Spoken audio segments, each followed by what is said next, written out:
Hello and welcome to the February 2022 live stream, everybody. I am your host, as always, Jack Chambers, and joining me, below me this time, it's Matthew Stockton. Hello. In the corner there, it's Tim Matum. Hello. And next to me, the host of the Fandomentals podcast, Mr. Harley Mumford. Hello, thanks for having me on. Thanks for joining us, man. It's a pleasure to have you on. If folks don't know who you are, please do tell them. Introduce yourself to the lovely viewers. I'd imagine quite a few don't, and that's okay. So yeah, I'm Harley. I run I run a show. It's called Fandomentals. I kicked it off during the beginning of the pandemic, so I wouldn't go insane. And I've had a really good time just talking to people such as yourselves. Basically, the elevator pitch is each guest comes on, they bring their own topic from the world of pop culture, and we discuss it. It's exploring pop culture one conversation at a time. And that is it. It's as simple as that. It's a damn good tagline. Exploring pop culture one conversation at a time is like...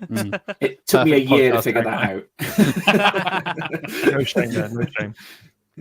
And funnily enough, we were connected through the awesome guys at Unequal Sequel. Good old Rich and Dave over there had a little collaboration with you, had a little collaboration with us. We're like, you guys should work together too. And here we are. And it's been great. Yeah. We spent all of yesterday... talking about comic books. I don't mind letting people know that's the episode coming out, and that will be out in just over a week. Tease.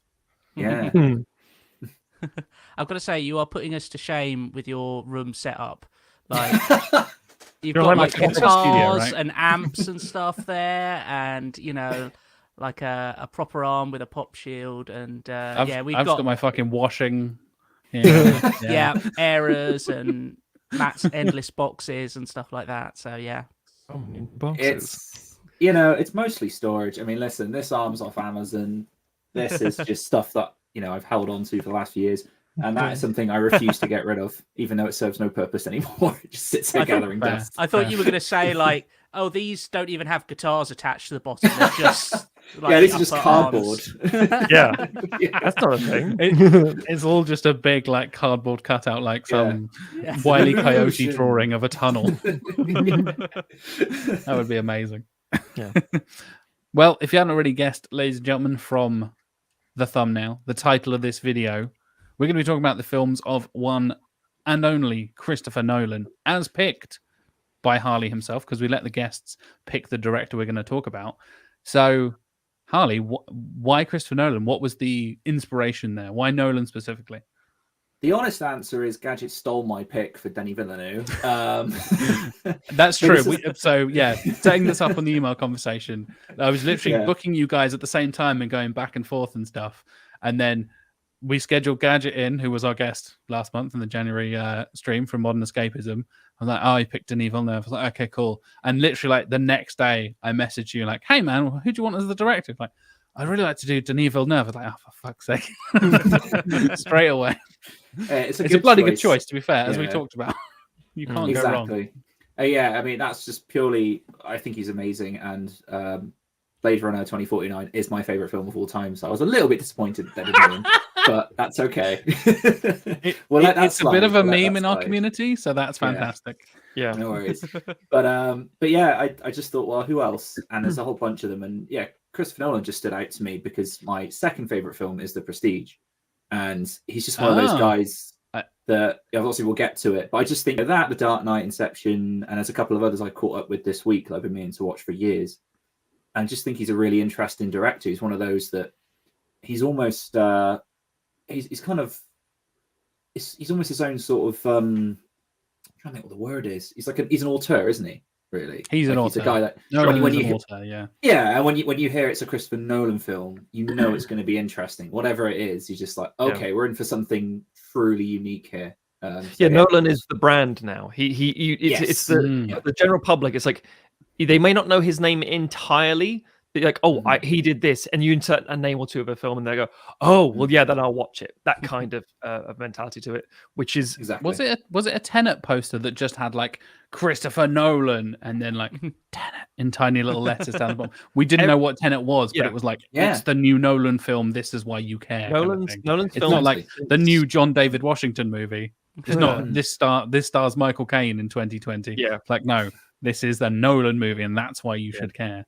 I think probably since The Dark Knight Rises, probably we've started to see marketing where when Nolan has started pre-production and they got like the first couple of images or maybe a test shot or two, they release a trailer saying in the middle of next year we're having another Nolan film. It's like, oh great! It's like, what? Who are you marketing this to? I mean, obviously, it's building the hype. But I remember Interstellar had a trailer, and it was just a sort of pitch black, starry sky with it's more like a Comic-Con announcement kind of thing. And Matthew McConaughey was spooling off a bit of the dialogue. Is it the actual line in the film? Is it a test recording? Who knows? But had all the names of the people confirmed in the cast, and they said Interstellar coming, and then the year, and it's like, wait, that's, and at this point it might have been the year prior, and the following year, or maybe just a little bit further than that. It's like, why are you advertising this to me now? That's ridiculous. And it's we've only, I mean, in 2 months' time, we've got Doctor Strange 2 coming out.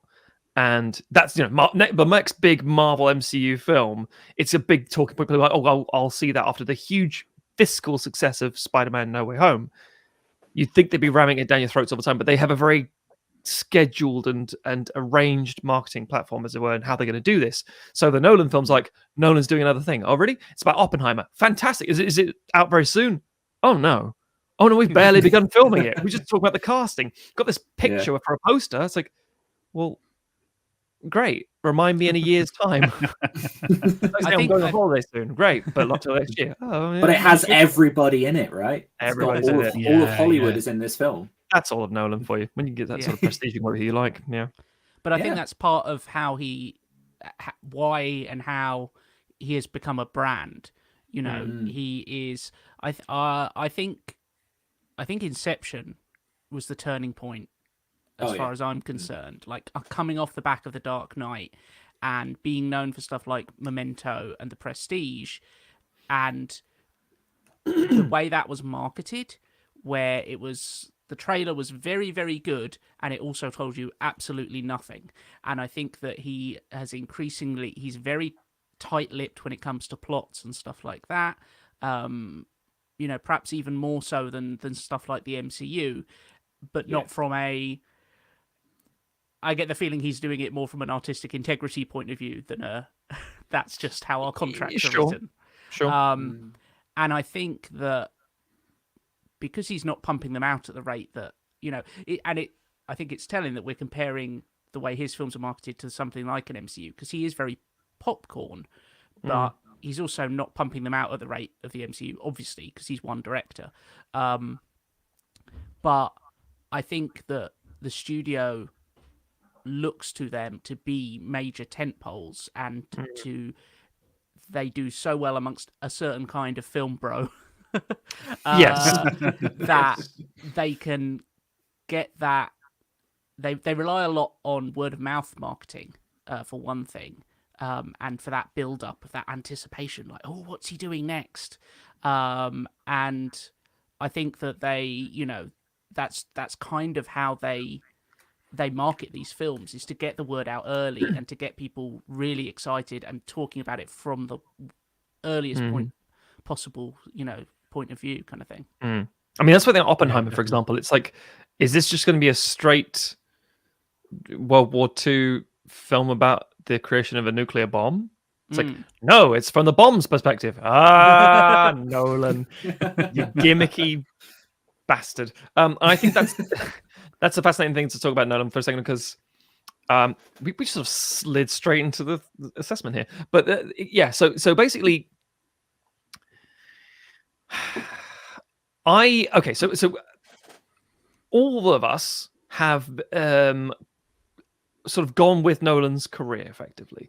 The following is so small that almost nobody knows about it. Insomnia, little independent movie, effectively it's one people revisit or still haven't seen possibly. Memento got such traction in the early 2000s, and then once like Batman Begins arrives, you're like, oh, okay, this guy has a very clear vision of things, and his, I don't know, his big floppy terms like artistic integrity, because I think that's but the key point I'm trying to get to, terms on that, it's fine. Fine. The point I'm trying to get to is the point I'm trying to get to is this generated a persona of somebody who loved cinema and loved film, in the same way that we have other similar problematic directors like Quentin Tarantino who love cinema and love film. And therefore, everything they create by extension is a product of that love. It's like they're going to make the best thing ever because they're speaking to me as a fan. And then the more you watch these movies, you go, oh, no. He's making it for him. And he believes he is cinema. In the same way that, again, I really love a lot of Nolan's films. I love a lot of Tarantino's films. But he's not making it to further the art of cinema. He's doing it to say, if I was, younger, I'd want to watch this movie. I'm making it for me and the audience, which is, from an artistic point of view, that arrogance, that assured confidence is good because it means you're going to get a direct, clear vision and a clear thing. And if the studio's behind you, you will create something quite unique, which is what Nolan's sort of brand, as we discussed earlier, that's what it is. But at the same time, it means you then guarantee a flock of people coming to you very quickly saying, this man is the best ever. He's my boy. He speaks for me. Everything he's doing is spectacular. Does he look exactly like you? I mean, yeah, I'm also a white dude from either Europe or North America. Sure. Do you have any problems with how he tends to do female characters? I don't know. What female characters? Yeah, exactly. And it's like it's that general idea that he's created an aesthetic and a universe, and part of that problem is because it's a part of his personality, a part of what he wants to see, the world he is creating, for better or worse. And we see a lot of these with our director showdowns, like arguably people like Kevin Smith. You could include arguably Steven Spielberg. There are things you want to put in there that you're really passionate about and you think is being underrepresented, and that's good. But at the same time, you end up with this very eventually predictable formula. So we talk about Oppenheimer. It's like, cool. At no point are any of us going to go into this movie thinking ourselves, this is going to be a great story about, the internal psychological struggles of someone creating a nuclear bomb and being the sort of effectively the father of the nuclear age and all the fear that come out of it. It's going to be, how's he going to do this? Because everyone did that with Dunkirk. It was like, it won't just be them on a beach. There'll be something. There'll be some little gimmick there. Some little twist. Yeah. And sometimes it works perfectly. So I'm like, this is magnificent. This actually is a good way to tell this story. This is a way we hadn't considered it because no one had the sort of backing of the studio, and he has the sort of confidence to say, no, I'm doing this and it will be successful. But then he made Tenet, and he, again, you believe your own hype. He's like, I'm going to save cinema after a pandemic. It's like, we're kind of still in the pandemic. And Warner Brothers said, we're going to release everything day and release on our streaming platform. It's just a whole load of stuff there. So I think he's had a bit of a wobble in that regard. So maybe this is his chance to do just a straight piece. Who knows? But potentially, yeah. Yeah, but it does. A lot of people gravitate to, I mean, just to tap him saying, the film bros gravitate to him because the discussion you can bring from a film, it's not just saying you watch and go, that was good, I enjoyed that. It's like, that was good, I enjoyed that. Let's talk about it. It made me ask questions that made me think about. We touched on this on an episode, which is coming out on Tuesday, funnily enough. And we talked about a few times before on the show the whole ending explained YouTube channel thing that is now just an integral part of seeing films and like basically unavoidable at this point, whether you're on social media or YouTube or whatever it is. And my God, Inception kind of started that trend, and Tenet took it to like 15 out of 10 and just went mental with like, here's every scene of Tenet explained. I'm like, is this a 45-minute explainer video? Like, how is this possible?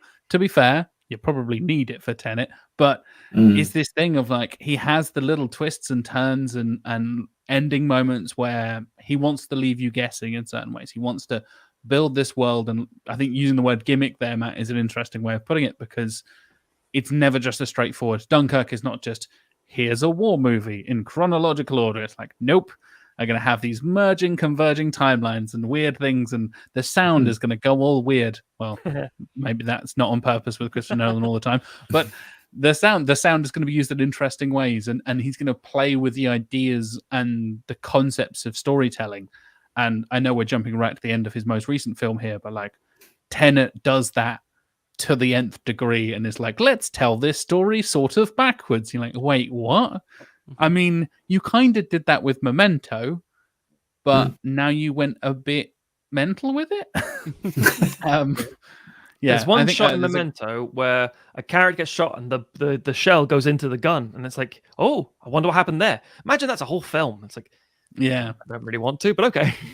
You're not firing this bullet, you're catching it. It's like, okay, this is where we're going. Have a couple of comments there on a highlight early on. I know we've dived straight into Nolan, but why not bring in the viewers as well. The one and only Jonathan Firth Clark. Nolan is popcorn or tourism. And I want to finish that with a comment from Vincent Gain saying, could you please unpack the term popcorn? It's being thrown around a lot and is worth discussing in more depth. And he also asks, what does popcorn or terrorism mean? I think that's a really interesting thing because we were all kind of like dodging around that word at first. I know when you introed him there, Harley, you were like, Christopher Nolan's an auteur, right? He's an auteur, right? And we're like, yeah, you're right. He is an auteur, I guess, sort of. Yeah. I'm using it in like weird. Sorry, go on. Sorry, Jack. I was just saying, I was using it in like the broadest sense of the word, of like somebody who, as you said earlier, Matt, has a very clear vision, is their own brand, like you said, Tim. I think that's a good way of putting it, and just does basically what they want. Whether that is, for good or ill, is up to you to decide. And that's kind Michael Bay is also an auteur. Exactly, that's it, right? It's like most of the time. All of the people that would be in the same category, it's a whole other discussion, isn't it? Of, like you said, Tarantino, Michael Bay, all these other people. You're like, but is it a good thing? I don't know. But yeah, I just think that's something that makes him interesting, and something one of your some of your comments are pointing out here is like this idea of unpacking his films. And I agree with that. I think a lot of his movies benefit from a second watch. I know I've come out of a bunch of his films and we'll get to them, but there's a few that I'm like, I've only seen once and I feel like I need to see it again just to kind of get what was happening or to fully understand it. And whether or not it's a good or bad thing, again, that's up for debate. Yeah. But if you still want to watch it again, then it's job done. Yeah. If you've seen the story and think to yourself, I had that initial reaction, I enjoyed it, now I want to go back and have a different experience with a new, fresh perspective. Nothing wrong with that. That's a positive. I think some people can have a negative spin on that though, right? Like, I didn't get it. It frustrated me. Fuck this movie. I never want to watch it again. I think I tend to. I've talked about this before on the show and on these live streams. Like, I don't tend to rewatch movies unless I really, really have to for sequelizers or something like that. Usually, I try and consume as much new media stuff I haven't seen before as I can to try and understand, what we're going to be covering on the show or what I'm going to be talking about on these live streams or whatever it is. I don't really think I have much time to go back and rewatch a bunch of stuff. But sometimes I'm like, you know what? Especially for these ones when we're covering like a director's career, it's the whole, I haven't seen Inception in like 10 years. Is this still good in 2022? I don't really know. And you get that opportunity to be like, I have an excuse to go back and watch Inception now. Something I haven't really thought about. And I think like, yeah, I really like Inception. Haven't really considered like where it ranks in my Nolan films until we actually started thinking about the concept for this episode. And we're like, oh yeah, maybe I do need to rewatch Inception. Maybe I do need to rewatch Memento. I watched all of these films so far apart and so kind of detached from each other. Actually being able to have that chance to rewatch them. And to put it in perspective, I watched Tenet last night. So it's like just squeezing under the wire there, just under. And getting that thing. But kind of what I want to touch on, what Vince and Jonathan touched on in the comments there, this concept of popcorn or terrorism. I know it's kind of the term that Jonathan coined in the chat there, but I know it's something we've discussed before on the show, and seeing this kind of combination of this big Hollywood action style combined with the auteurism, like we said, this very clear direction and very clear view and understanding of cinema and storytelling and all this kind of stuff. And then combining that with big, schlocky, ridiculous action, over the top, massive budgets, insane casts, all that kind of stuff. He's that weird mashup of the two of them. And I think, and again, I'm not going to keep continuing to compare him to Michael Bay. I think he's a much better filmmaker than Michael Bay, or somebody like Zack Snyder, who I fucking hate as a director. But like, there's valid comparisons. They have a clear vision. They have an idea of the kind of, they bring in their personal beliefs or the philosophical ideas they want to explore in these movies. And then they have $200 million to just blow up everything in sight and also explore philosophy and stuff. It's like, yeah, it's an interesting combination. And I think for so long we've kind of had those two feel very separate until, to me at least, coming in, you know, being born in the 90s, like coming into the 21st century, that kind of popcorn auteurship feels like a bigger deal now than it has been in the past. And we're getting more and more of these kind of big popcorn auteur style films and directors as well coming through that process. Would you guys agree? Am I going insane? I'm not sure I would agree with that. I think that, you know, you can go back to Spielberg and even Hitchcock, you know, and people like him. Hitchcock made films that huge numbers of people, you know, he wasn't blowing stuff up, but he was very much, when I think of popcorn, I think of a different era, right? You're doing something that has a broad audience appeal. And, you know, Hitchcock's films definitely had that, especially at the time. You know, they were sensationalist and all that kind of stuff. And, you know, the posters in the cinema saying, you know, don't give away the twist kind of thing. So I think that it's something that has, you know, popcorn and auteurism have an interesting relationship throughout time. And I think actually I would say that it's actually less so at the moment because current cinema is dominated by IP farms and stuff like that. Yeah, that's very true. Yeah. A lot of, you know, studios are kind of stamping down when you have these huge budgets because they're trying to make them with the broadest appeal possible. That means they're getting rid of directors' stylistic choices. And I think, you know, some of the names we've just named, yes, Bay is obviously still doing that, although less so nowadays. And Snyder and Nolan. But like beyond that, I struggle to think of many people who command that kind of budget and then you can look at a film and instantly go, oh, that's a blank film. Yeah, I think it's a really difficult one because the Del truth Toro is maybe is probably the other there one are some people, the really strong personalities, but in terms of okay, so it comes down to that.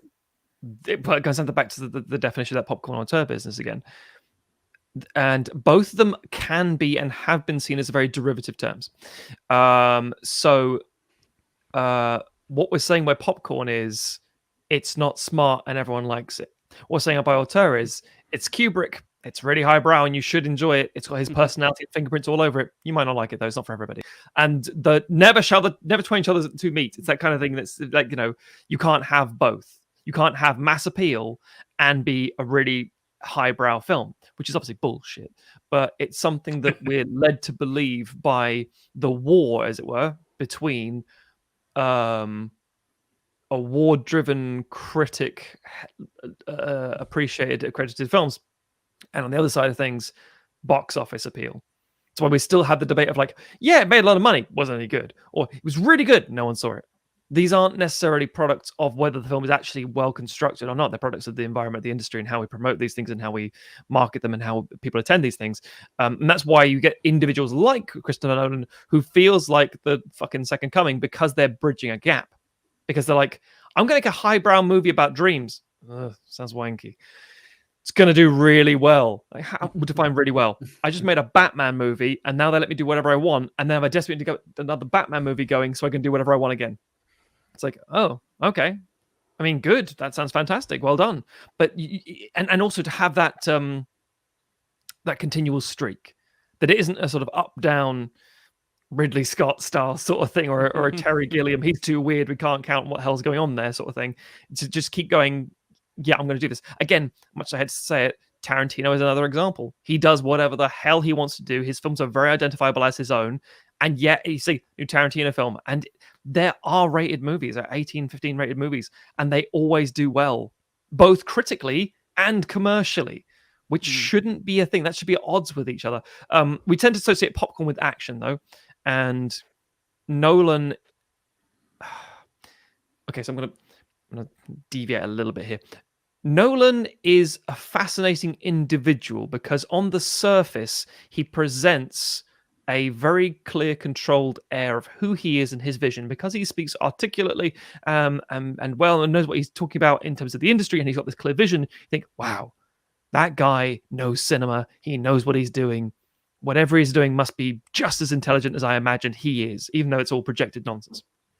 And then you have the subjects he wants to film and talk about. We're going to talk about philosophy and psychology and really interesting deep dives into the human psyche. Fascinating. Wonderful. How are we going to do that? Heist. Blow up stuff. It's like, that's a... Okay, what else are you going to do? Spies. People go in and guns and lots of that sort of stuff. Do you just want to make a Bond movie? A Bond movie is a very interesting thing. I grew up in and I love the they're a bit for me. It's like, you want to make a Bond movie, but you want like a little bit of a weird quirk in it, don't you? It's like, can I do Bond time travel? No, you can't do that. Can I do Bond in space? We had one of those and it wasn't very good. That kind of stuff. And he's got that air to him. It's like, can you just do like a normal, a very just a straight-laced story? I can. Can you do a Bourne film, for example? All the components for a Bourne film, arguably Nolan could handle extremely well. But then he'd say, can I also do it so that Bourne is his father? What? Bourne is his own dad. They're all clones. The different angle, sure. Bourne's suits aren't nice enough for Christopher Nolan. He would never. He would make it nice. Jesus Christ, that's not Moss Bros, it's Jason Bourne. That's Brooks Brothers. I think Nolan is very good at lending his films a sheen of intelligence. Whether they actually have deeper meaning varies from film to film. And I think we were talking earlier about their kind of the rewatchability. He feels like the perfect director for the DVD age, which I know feels like a real shitty compliment because we've kind of moved beyond that. And I think that's probably why he hangs on so much to the idea of like cinematic releases and all that kind of stuff and doesn't like streaming because he does feel like someone who's built for, you buy this on DVD, you can rewatch it and find all the little hidden details and the clever little things that he's thrown in there. Then you can listen to the commentary and listen to him explain it. Then you can watch the behind the scenes and see all the, the amazing stunt work and the real life stuff that they've done. And here's where he actually blows up a 747, and all that kind of stuff. I think. Like Jack was saying, the kind of the YouTube, the ending of Tenet explained. I think you just chased Harley off with your offensive comments. You carry on though. Yeah, I think he is also designed for that. Over explaining everything. Tenet more so than anything else. This is how we get Nolan-y, and Harley's like here, there, and then there's two Harleys. Yeah. Sorry, guys, I have no idea what happened then. No problem. Sorry, Tim. Yeah, I think Tenet more than anything else feels. We talked about like, his audience is himself. He wants to entertain himself, that kind of stuff. He definitely feels like the kind of person who would watch all those YouTube Explained videos afterwards. And, I think he'd write them himself. He'd host them. Yes, he would. Yeah, if he wasn't a successful filmmaker and was 20 years younger, he would be making those films, those videos. And Tenet feels like the kind of the apotheosis of that. I think so. And the thing is, I don't want to take too much from him because I do genuinely love Christopher Nolan's contribution to cinema. I also love him pushing certain things forward, like saying, no, 3D is bullshit. It's about IMAX. I'm like, you are on the money there, son. You are correct. That's the future. No, gimmicks aside, I mean, he's a gimmicky kind of individual. And also, I'd rather he exists in films making good or meh films than not at all, because I think what he's producing is still of a... And so we're being harsh. I mean, it sounds like, people are like, I can't wait to see my, this take on Christopher Nolan. The rest one's like, he's a fucking overrated. But no, we're not saying that. He is genuinely an incredible director. I think we're all quite enamored and we're all quite taken him and quite impressed. However, when you get to that lofty point where you happen to be one of the arguably greatest of all time, best living directors that people happily throw these things around all the time, you're going to hold yourself to a lot finer scrutiny. You're going to get people who are going to say, but is he? And that's the same thing with anything that's long running or enduring or loved. So when we break down the problems, I mean, for example, I don't think I'd give,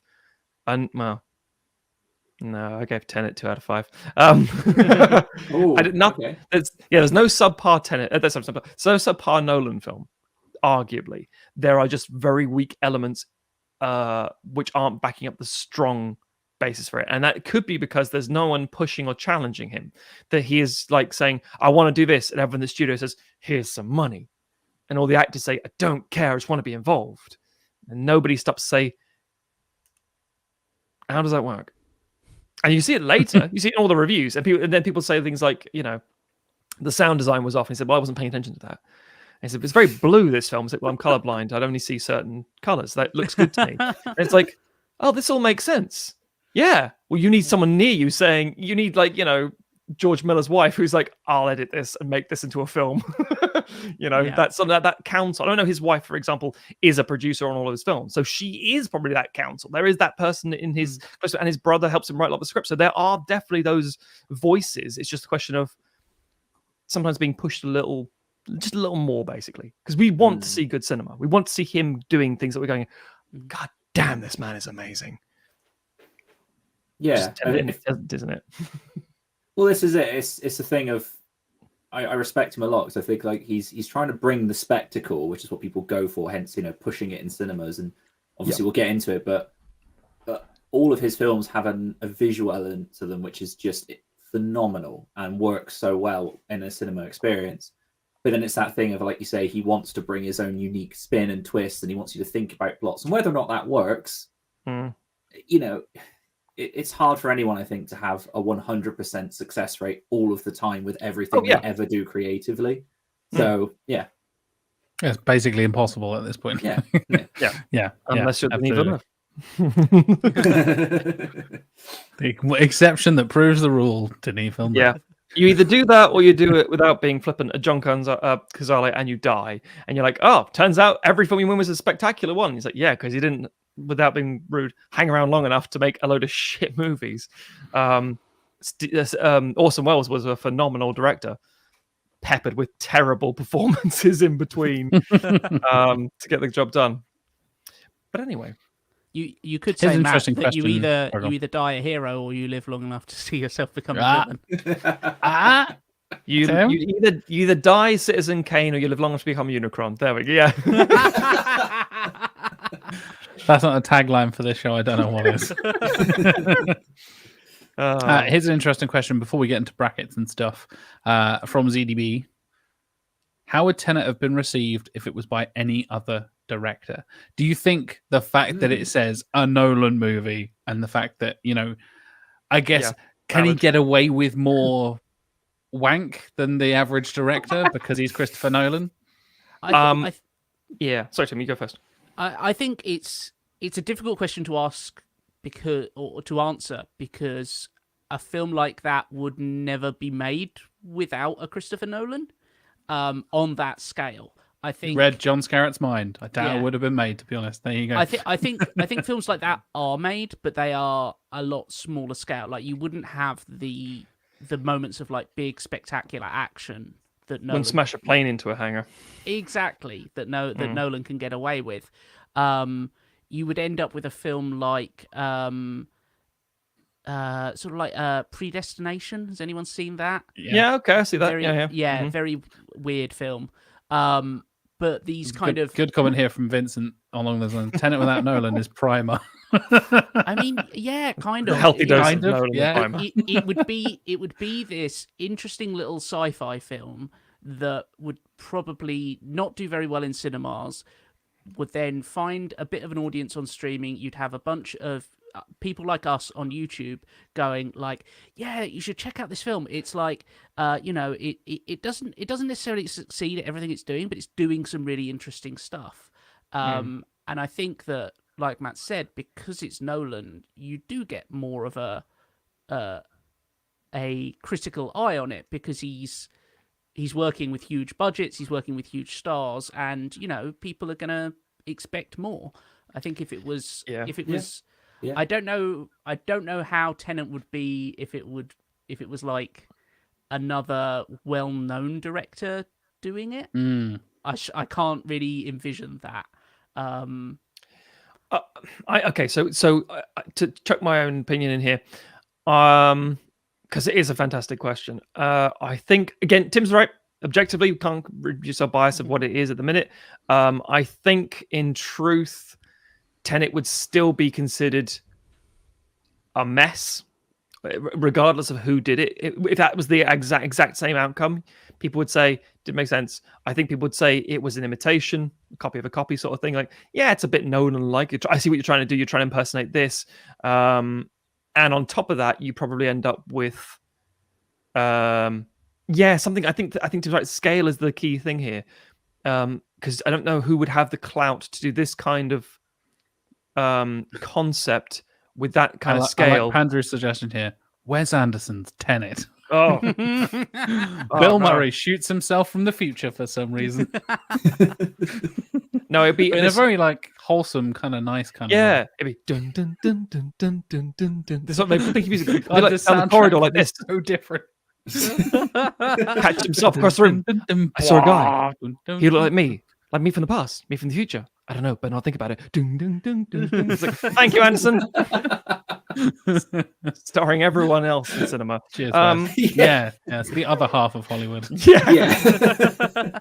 Not a bad thing. Just like I'm trying to think if there's any Nolan Anderson crossover now, because Nolan definitely has his like troupe of actors. Very that he different likes. people. Yeah, it's true.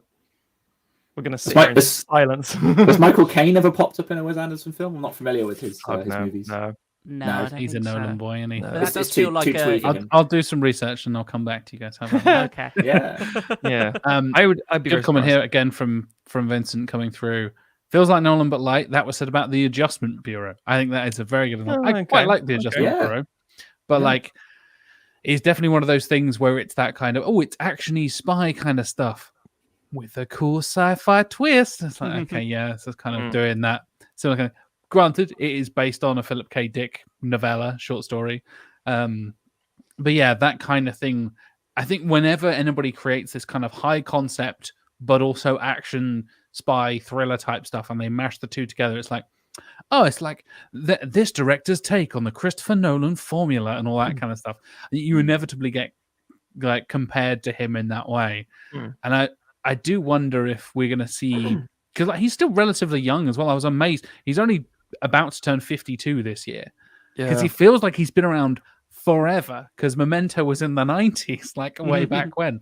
Like that's because of who he is. I think it's always the thing with my God, this guy's come out of nowhere. No, he hasn't. Yeah, so like, following is 1998, Memento is 2000, and it's like that's 22 and 24 years ago respectively. Like God, turns out he was younger than me, about the same age as Harley, funnily enough, who's younger than the three Sequelisers, when he made The Following. Like, that's mental. Like, going through and then, 10 years later, he's making big billion-dollar Batman films. Like, it's crazy coming through and seeing that journey. And by the time, he's in his late 30s, he's making these massive blockbuster, as we said, these popcorn blockbuster kind of thing for some of the biggest films in the world. And I do wonder how long he's going to continue to be like, not necessarily the forefront, but like one of the most prominent directors, because a lot of directors just keep on going, because there's not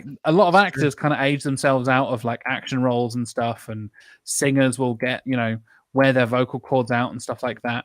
Or you get people like Martin Scorsese, who was making films for like 50 years at this point and is nearly 80. And it's like, will we get an 80-year-old Nolan in 30 years? In 2052, are we getting an 80-year-old Christopher Nolan movie that's this weird high-concept sci-fi twist on a thriller? Like, I'm fascinated to see how his journey has changed already, coming from, like we said, we compared Memento to Tenet earlier, and they're 20 years apart in his career and his life, going from my age to the age he is now, basically. That's crazy to me, and how much development we've seen over the last 20 years from him on what we can expect in the future. Like you said, Matt, will Oppenheimer be more back to simpler, more straightforward storytelling? Is it going to be something weird and there's going to be some timey-wimey wibbly wobbly bollocks? Or like, I'm fascinated. Like you said, I might not love every single one of his films, but I think he's doing something interesting and doing something weird and trying to like poke little boundaries and push them a little bit in ways he can. But I appreciate the fact that he's around, and we're in this era where we get to see his career progress and stuff. Yeah. I would say if you're looking for a Nolan film that doesn't have Nolan in it, and I mean like an early Nolan film where he's not got the power of the studio behind him to create some of the biggest spectacles he can think of, I kind of think it's Moon, the Duncan Jones film. Moon is a good shout. Yeah. It's a mid-tier budget kind of movie, although Jones did it on a very low budget, with like Gavin Rothery's Health and other people like that, for example. And it's just like really good central performances, very well, executed, and again, bit of a twisty, like that's kind of weird, but the performance element and the visuals are really cool. It's very 2001 at times in terms of the sort of clean visuals, etc., etc. I could see him having created that instead of like Batman Begins, for argument's sake. Well, to put it in perspective of budgets and stuff, Moon was made on a $5 million budget. Oh, see, that's $5 million, and Tenet was $200 million. Granted, they're 10 years apart and all that kind of stuff, but like, that is such a. I can definitely see that. We're getting a few examples in the chat here as well. Looper. Another great show. That kind of similar timey-wimey, wibbly-wobbly, actiony kind of stuff that has got a twist. In Time, the Justin Timberlake vehicle. See that being a concept that Nolan would do. The execution, not even close. But Cillian Murphy's in it, so, halfway there.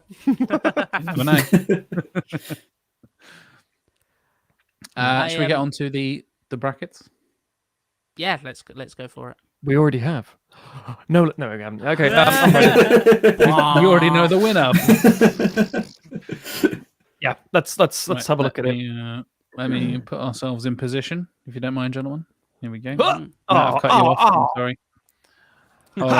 Hold on. Let me do that. There we go.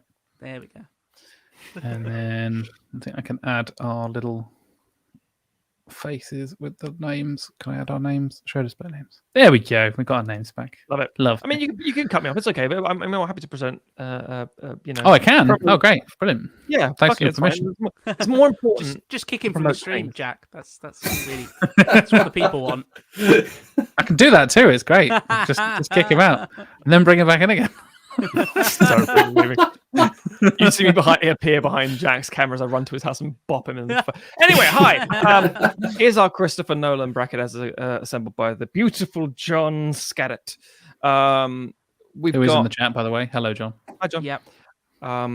This is an interesting. For those who don't know, if it's your first stream with us, this is a seeded bracket, which means it's not just like we chuck them in alphabetically. They are designed by what's considered the best and the worst, and these are all really high-numbered films because most people rate all of these very highly.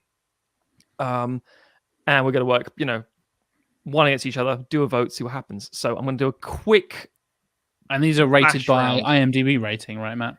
Yes, that's correct. We do usually we think about going like Rotten Tomatoes originally. Like, no, let's go IMDb. Let's go what the people think because it's funny. And then as we go, I'm going to dive into some Rotten Tomatoes. Don't you worry, listeners. Yes, as we go through each and one individual, we'll give our opinions, our thoughts, and so on. Which is just a nice.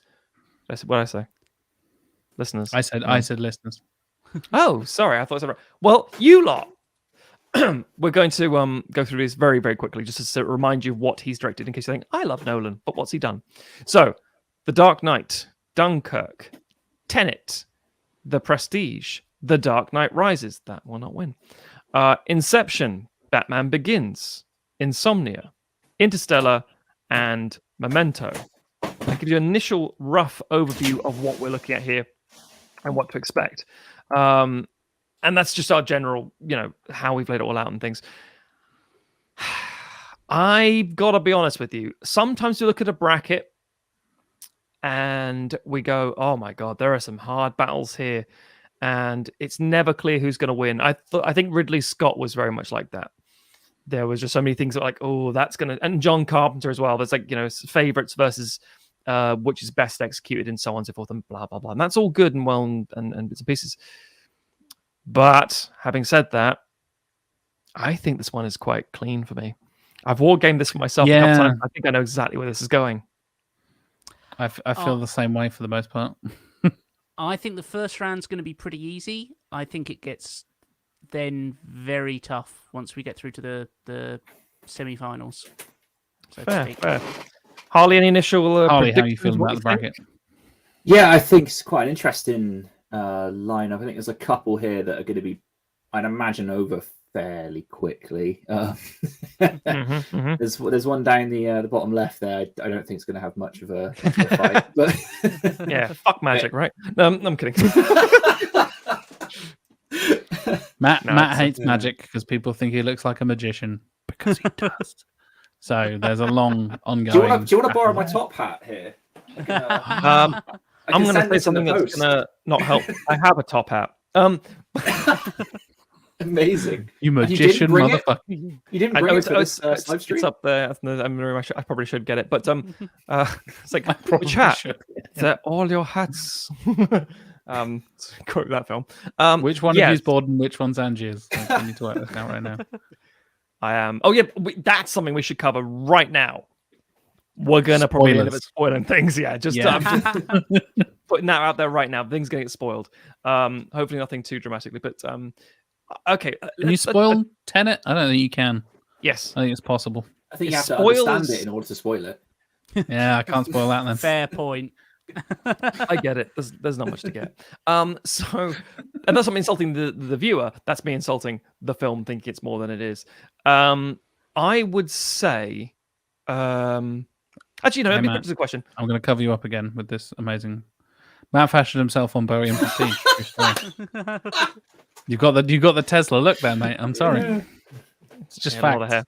I mean, every time we go to Matt's house to record, he walks through an arc of electricity to greet us. Faraday cage type thing. It's true. Yeah. Andy Serkis lets you in, and I offer you a sandwich after I walk through a thing and say, "Have you seen my cat?" And it's like, "Do you have a cat?" No.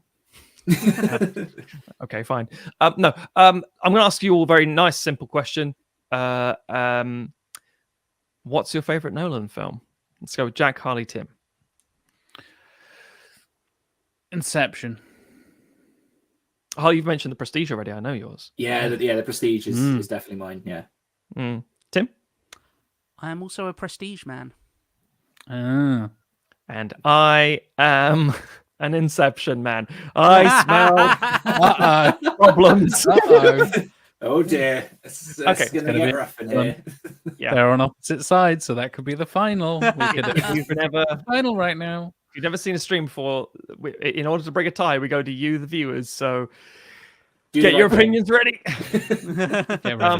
Having said that, do we have a thought on what will win? Do we think it'll be one of those two movies? I think The Dark Knight's going to sneak in like a bastard, and everyone's going to go, oh. Yeah, but I reckon it's out of those three, I think. It's got to be out of those three. I think that's fair. I think Memento will definitely do well, but not well enough. But that's we'll see what happens. But I think we're getting some claims for Dark Knight from Meatball Clan 1. Yep. DB, Dark Knight. See, that's the thing. Dr. Vince again. I predict Inception for the win. Yeah, I think some interesting predictions coming up. Yeah. Jonathan Firth Clark is trying to go through and predict each thing as he goes. Like Dark Knight beats Dunkirk, except Inception. Okay, yeah, beats Batman Begins. Fair enough. Like going through, we shall see. But yeah, please do get your predictions in now, viewers. Please do let us know. I'm ready to jump in. John Scarrett, Memento, tattoo clues. As a heavily tattooed man as John Scarrett. Yeah, that was actually Inception beats BMX Bandits. Sorry, I misunderstood. Oh dear, love it. Right, I'm going to jump in because I realize that we're going to end up with a lot of discussions here. I think. Let's go right to the left-hand side. Dunkirk and Tenet. Dunkirk being 20. Hang on, this is pandemic era messing me up. 2017's Dunkirk, isn't it? And Tenet's 2020 officially. That's what they end up. Correct. The release dates being basically. That is correct. Yeah. Jack, are you there with the amazing figures? I certainly am. So kicking off with Dunkirk at the top there, it is as you said, 2017, 1 hour 47, which blows my mind. It feels longer in a good way. Like that's one of Nolan's shortest feature-length films, but it does still manage to feel epic and that kind of thing. Going over to Tomatometer, from 460 critic reviews, we have a 92% on the Tomatometer, and slightly lower with an 81% on the audience score. Interesting. Get used to pretty high numbers here, as we often say on these live streams when we talk about Villeneuve or Spielberg or whoever. We even got a 90-something for Kevin Smith at one point. You're going to get high numbers here. However, we now... Oh, never forget, Tim. Hashtag never forget. Jay and Silent Bob Reboot has like a 94% audience score or something absolutely ridiculous. It's criminal. And now, from a 92% film to Christopher Nolan's lowest rated directed film, Tenet from 2020, which is 2 hours and 30 minutes and has a very nice 69% on Rotten Tomatoes from 365, one for each day of the year, critical reviews, and 76% on the audience score. So both the audience, ever so slightly, and the critics drastically prefer Dunkirk. What are your initial thoughts? Harley, we'll start off with you. Since you picked Nolan, we'll come to you first. Don't make your pick yet, but just your initial thoughts of this matchup and how you're feeling. Let's start with Dunkirk. How do you feel about Dunkirk? Yeah, Dunkirk. I mean, there's quite a lot of these that I've only watched the once. I'm quite shocked that it's as short as you said it was. I kind of swore it was longer, not in a bad way. It's just like I'm looking at that on Rotten Tomatoes. Like, did they get that wrong? Are they sure? Yeah. I'm like just checking Wikipedia now. Like that's the font of all knowledge, right? That's got to be correct. I mean, yeah, Wikipedia agrees. 107 minutes. Bloody hell!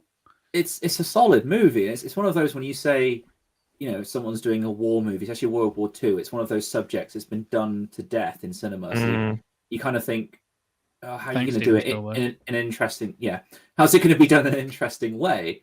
And Nolan has a little bit of timey-wimey stuff here, but it's not insufferable. You can still follow the plot, and it's. I just remember thinking how much I enjoyed the tension in the film. Like, it was really good at ratcheting that up as it went along with the ticking clock over and over and things like that being really effective. It also made me realize that is it Harry Styles that's in this film? Yes, he is. Yeah. Yep. He's actually not a bad actor. Oh no, he's capable. Yeah. I remember when I heard that initially, it was like, really? You're putting him in your movie? But actually, solid, really solid. And it's just stuff like that kind of caught me off guard. But yeah, as an overall film, I think it's really effective. I don't know if I have a desire to rewatch it anytime soon, but I think if I did, I'd probably enjoy it. Yeah, I think Dunkirk is an interesting one. Especially, we're going to talk about the cast a lot, or I certainly am, because I know that's almost a big selling point for a lot of Nolan movies. The fact that it's a Nolan film and the fact that he can gather some fucking spectacular actors all in one movie at the same time.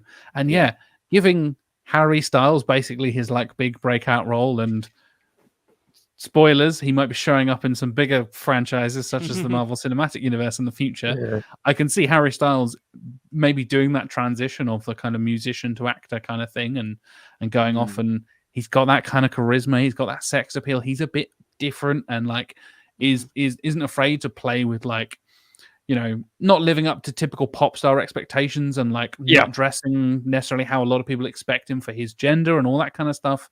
I'm all up for Harry Styles branching off and doing interesting, weird, cool stuff. And if that's films, if that's music, I'm on board. But yeah, I know we've talked about Barry Keoghan quite a few times on this show before. He's fucking magnificent. Cillian Murphy, obviously, Mark Rylance, Tom Hardy, Michael Caine, so many people. Kenneth Branagh, showing up again in a Nolan film as well. Kenny B later on as well. Big old Kenny B. James Darcy, that's the guy from the Agent Carter film, TV show, right? Yeah, that guy. Even with the younger cast in Dunkirk, they're still fucking fantastic. I think there's really good performances all around. Yeah, Dunkirk is very interesting because again, the gimmick is kept to a minimum.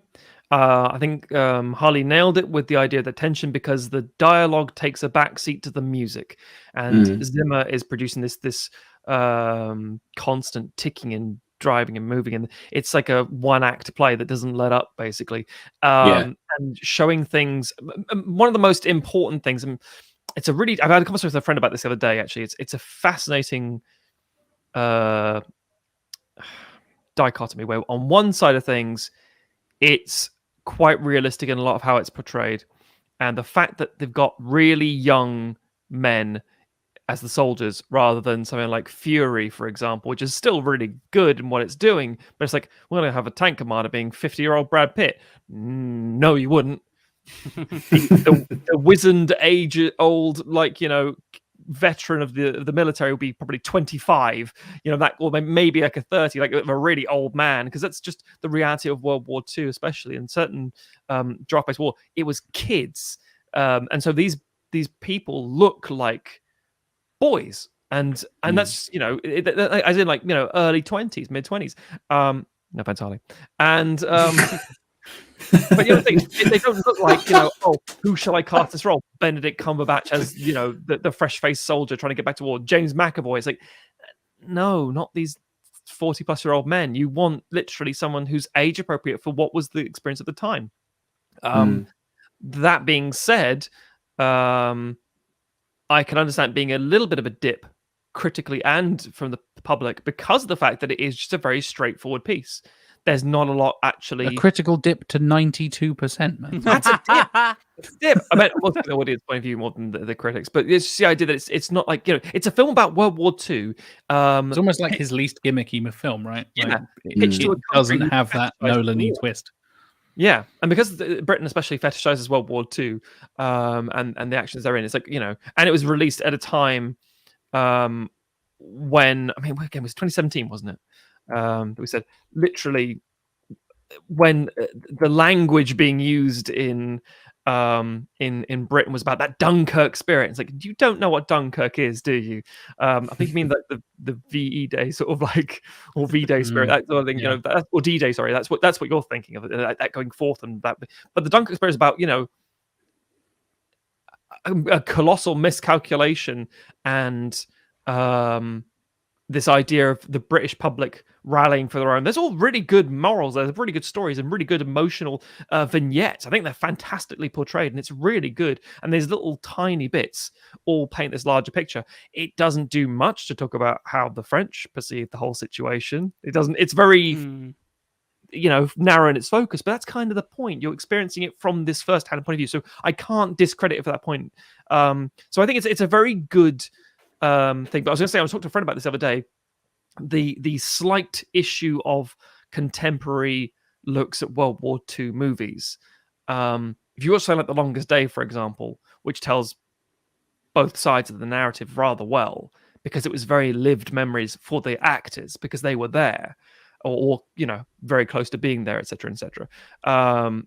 Whereas this has that sort of, I remember how it was filmed, and I remember how I was taught about it, and I remember what my older generation relatives told me about it, and so it's still that degrees of separation sort of thing. But it's still it's performed magnificently. I think it's a really good film. It's very solid. But weirdly enough, as much as I hate to say this, because the gimmick, the aspect to it of like why he's telling the story is so subdued, it didn't have that huge absolute gut punch impact we were expecting, because the audience expectation was he's going to do something with this. Like with Oppenheimer, it's like, what are you going to do with this? I'm just going to tell a story. Oh, I mean, that's good. I was expecting something. That's all I think is that sort of keeps it pushed down a bit. Yeah. I think it's also it's tricky in terms of, it's a real historical thing, and Nolan is not the kind of person to, as much as there absolutely was, like, especially at the time, and continues to be the fetishization of World War II in our country, and it was very much in the conversation. He doesn't pull that kind of, at least to my memory of it. I have not rewatched it since the cinema. Like, the fishing fleet coming over and all that kind of stuff isn't played up as this big, super triumphant moment. Like, yes, obviously, it's the climax of the film, and it's how everybody escapes and stuff like that. But it's not like they're all draped in Union Jacks. And I think because there's not that big patriotic, cathartic moment that maybe people were hoping for, even though it is, absolutely. that kind of thing, but like it's not so rah-rah. And also then from like an American point of view, you know, it's a story about a retreat, you know, and I think that it's, when we think of what a war film is about, it is an unconventional one because it's a lot of standing around, and then they get away, and spoilers, everyone. Yeah, and then we win the war. Yes. So I think that there is certainly, if you didn't grow up with Dunkirk as part of that kind of narrative, and you hear Christopher Nolan's doing a war film, a World War II film, you probably go in with certain expectations, and then it's a lot of like standing around on the beach, like looking cold and miserable. Yeah. I do think it's very funny that I think just before Dunkirk was made, there was a lot of criticism. Well, not a lot of criticism, but there was a growing critical voice that was saying like, well, Christopher Nolan, he can't really do dialogue. He's not good at writing dialogue, and he's also bad at writing women. And so he was like, okay, well, I'm going to do a film where it's entirely appropriate for me to basically cut women out of it and have a lot of people standing around not saying a lot. Yeah. Just tell Hans Zimmer just to push the volume up ever so slightly. Exactly. Yeah. And again, that was the whole like I'm so obsessed with the idea of like that momentum, that sound, that ticking, that constant pressure. It's like, is this going to balance out with the sound of everything else going on? I don't care about the balance. Yeah, we can tell. Speaking of unbalanced audio, Tenet. Jack, you've now seen it. I have. That's that. Yeah, it was a film. Yeah. No, I actually enjoyed it more than I thought I would, because I'd had it hyped up as this like big misstep for Christopher Nolan and all that kind of stuff. For whatever reason, I was in the mood for some high concept-y, sci-fi, thrillery kind of stuff anyway. I was like, well, I need to watch it tonight, either whether I'm in the mood or not, and I just happened to be in that kind of mood. I have a lot of problems with Tenet. I think it thinks, and this is what we're touching on earlier with the popcorn or terrorism, it thinks it's much cleverer than it is. And it's a kind of like a bit masturbatory and a bit kind of like, well, yeah, you know, it's we have the Sator stone, and there's like Tenet and then Sator and then Rotas, and it all comes back round and it all tells this like amazing secular story and stuff. It's like, right, but like, why did he shoot it himself? Like, that doesn't make any sense. And then again, I have spent a lot of today watching like Tenet scene 55 explain why did protagonist, first of all, the main character is called protagonist, go fuck yourself, Christopher Nolan. It's not Snow Crash, like it's not a fucking satire, it's not a parody, like yeah, I remember this whole thing where it's like, sorry, go on. I remember in Layer Cake, where you get to the end of Layer Cake and Daniel Craig says, it's the name on the door. And my name? You'd have to be pretty smart to figure that out. I'm like, oh yeah, they've never said what his name is. And while you're thinking about that, somebody gets shot and you go, oh, that's great. I love that, because you think, I haven't even considered it, and now I'm thinking about it, rather than I'm the protagonist. It's like, yeah, I'm the protagonist of this story. It's like, yeah, all right, mate. Like, come on. I'm the main actor in this movie. I know. And John David Washington is an amazing actor. It's like, don't make him say stupid things like this. Yeah. There's some brilliant ideas, and there's some brilliant performances. I think John David Washington is really good. I think Robert Pattinson, soon to be Batman, currently Batman, depending on where you are in the world.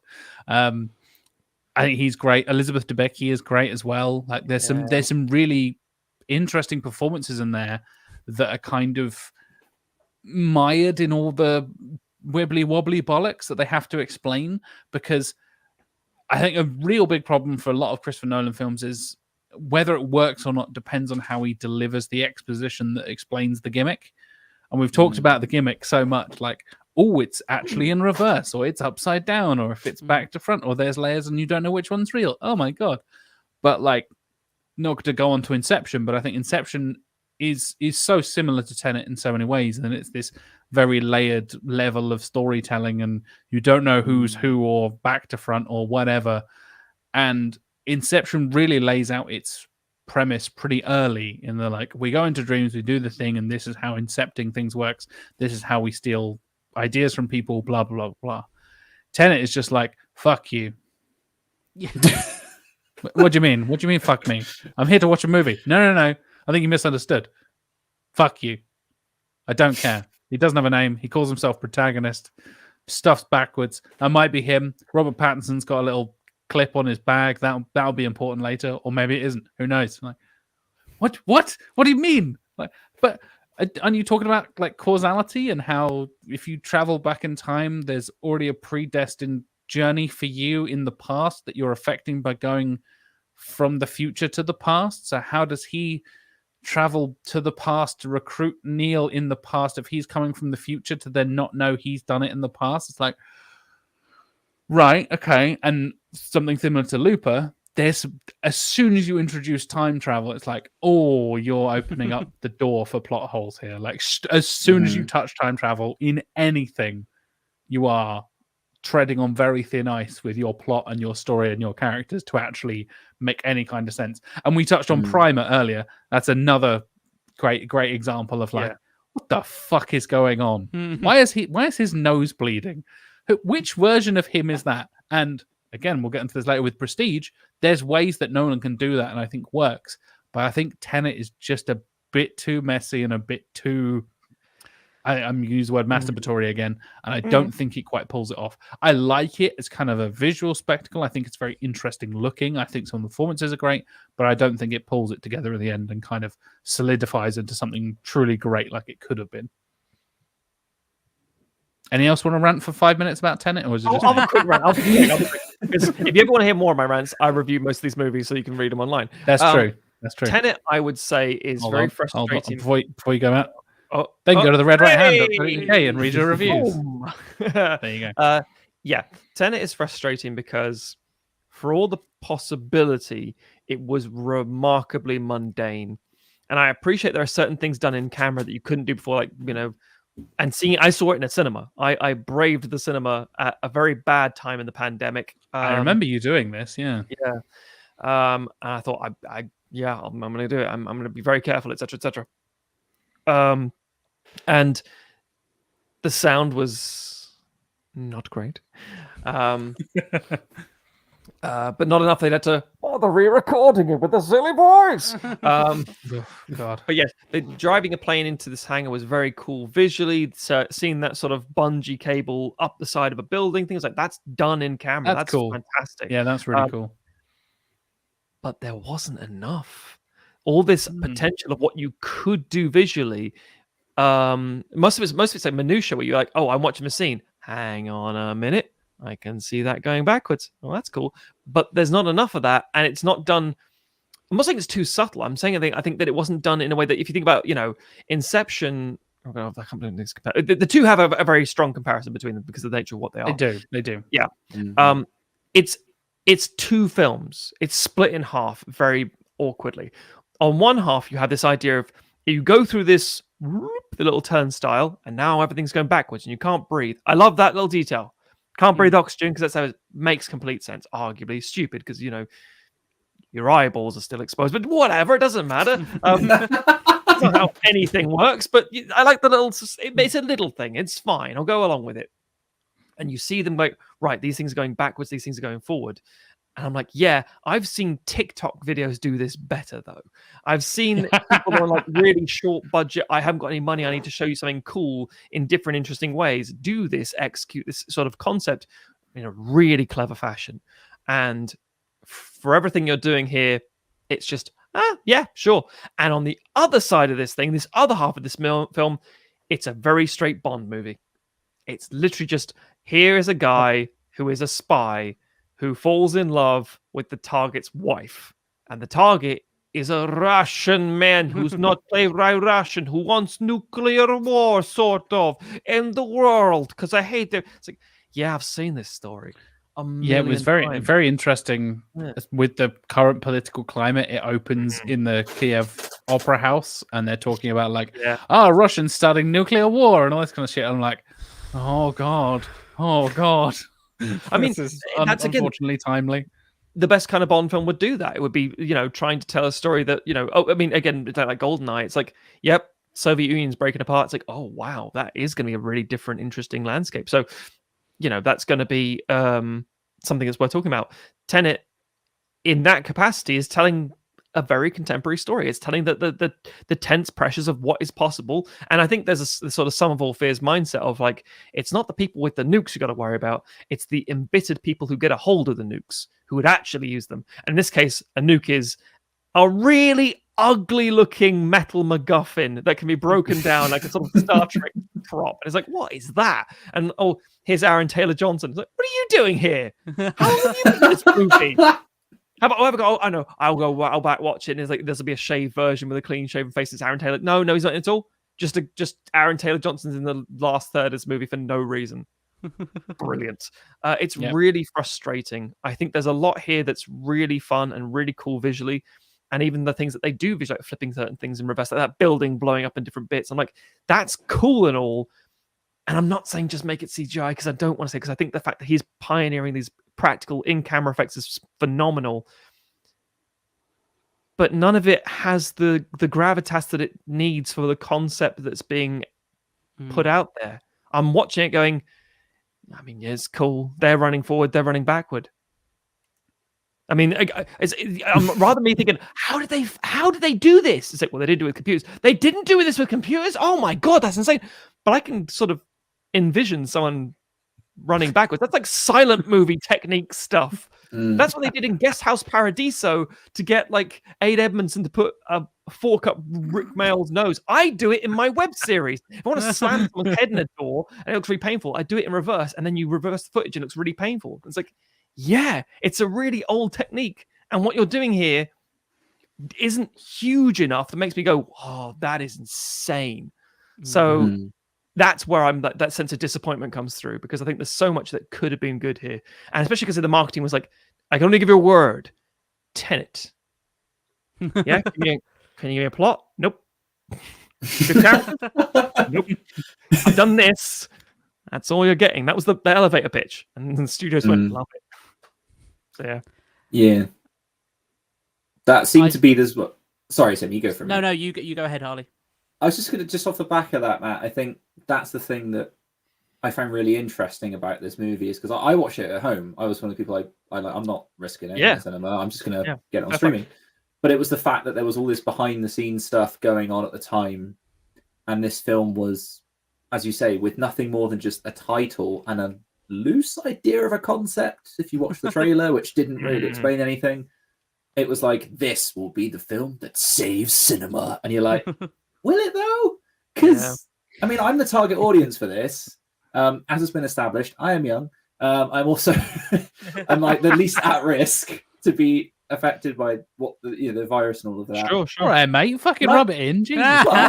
My super genes are the only thing that's going to protect you. Young, healthy people. Fucking hell. I know. Coming in here, taking all our movies. No, I just. But even then, with all of that factored in, I wasn't going to take the chance. I wasn't going to risk it, especially for something that is not a known quantity. This isn't Nolan doing another Batman or another, another concept that you can get behind, or even a Dunkirk, even a film. You're like, okay, I understand what this is. You're still like, I don't know what this is, so why would I risk it? What's special about this? At least give me something to work with. And that's what kind of was in the back of my head the whole time I was watching it at home. Was like, okay, as you said, there's some really cool stuff here. I feel like I need to watch this again to fully understand the plot and see if it all holds together. And as we said earlier, that's kind of how some of his movies work. But again, I wasn't getting anything that was making me go, oh, I wish I'd seen this in cinema. Yeah, that's right. There was nothing special about it. It was just kind of like, it's cool. I don't know if it all holds together, but it's, that's it. I just think it was a bit of a misstep for all of the marketing to be like, I don't even, I watched some of it on my phone. Yeah, exactly. Don't say that. Don't say that. Don't say that 3 times, because if you do, I think Christopher Nolan was going to behind you and start strangling you. Paired with Ridley Scott. I think the thing is, The two of them just beating the shit out. The thing that really pissed me off was that Nolan said this has to be released in cinema. And to be fair, it's a big spectacle. You can see the IMAX in really engrossed up. I think things you have to remember when you shoot through, and then really pretentious, you might realize this, I might be condescending, but we'll see. When you're framing something, we talked about the Snyder Justice League thing in our Justice League episode. When you're doing 4:3 rather than 16:9 or otherwise, you end up with, right, now my field is limited, so I'm going to focus more on things like the faces in black and white, on how things are framed and how people, how you pan across. It all has to be designed for that format.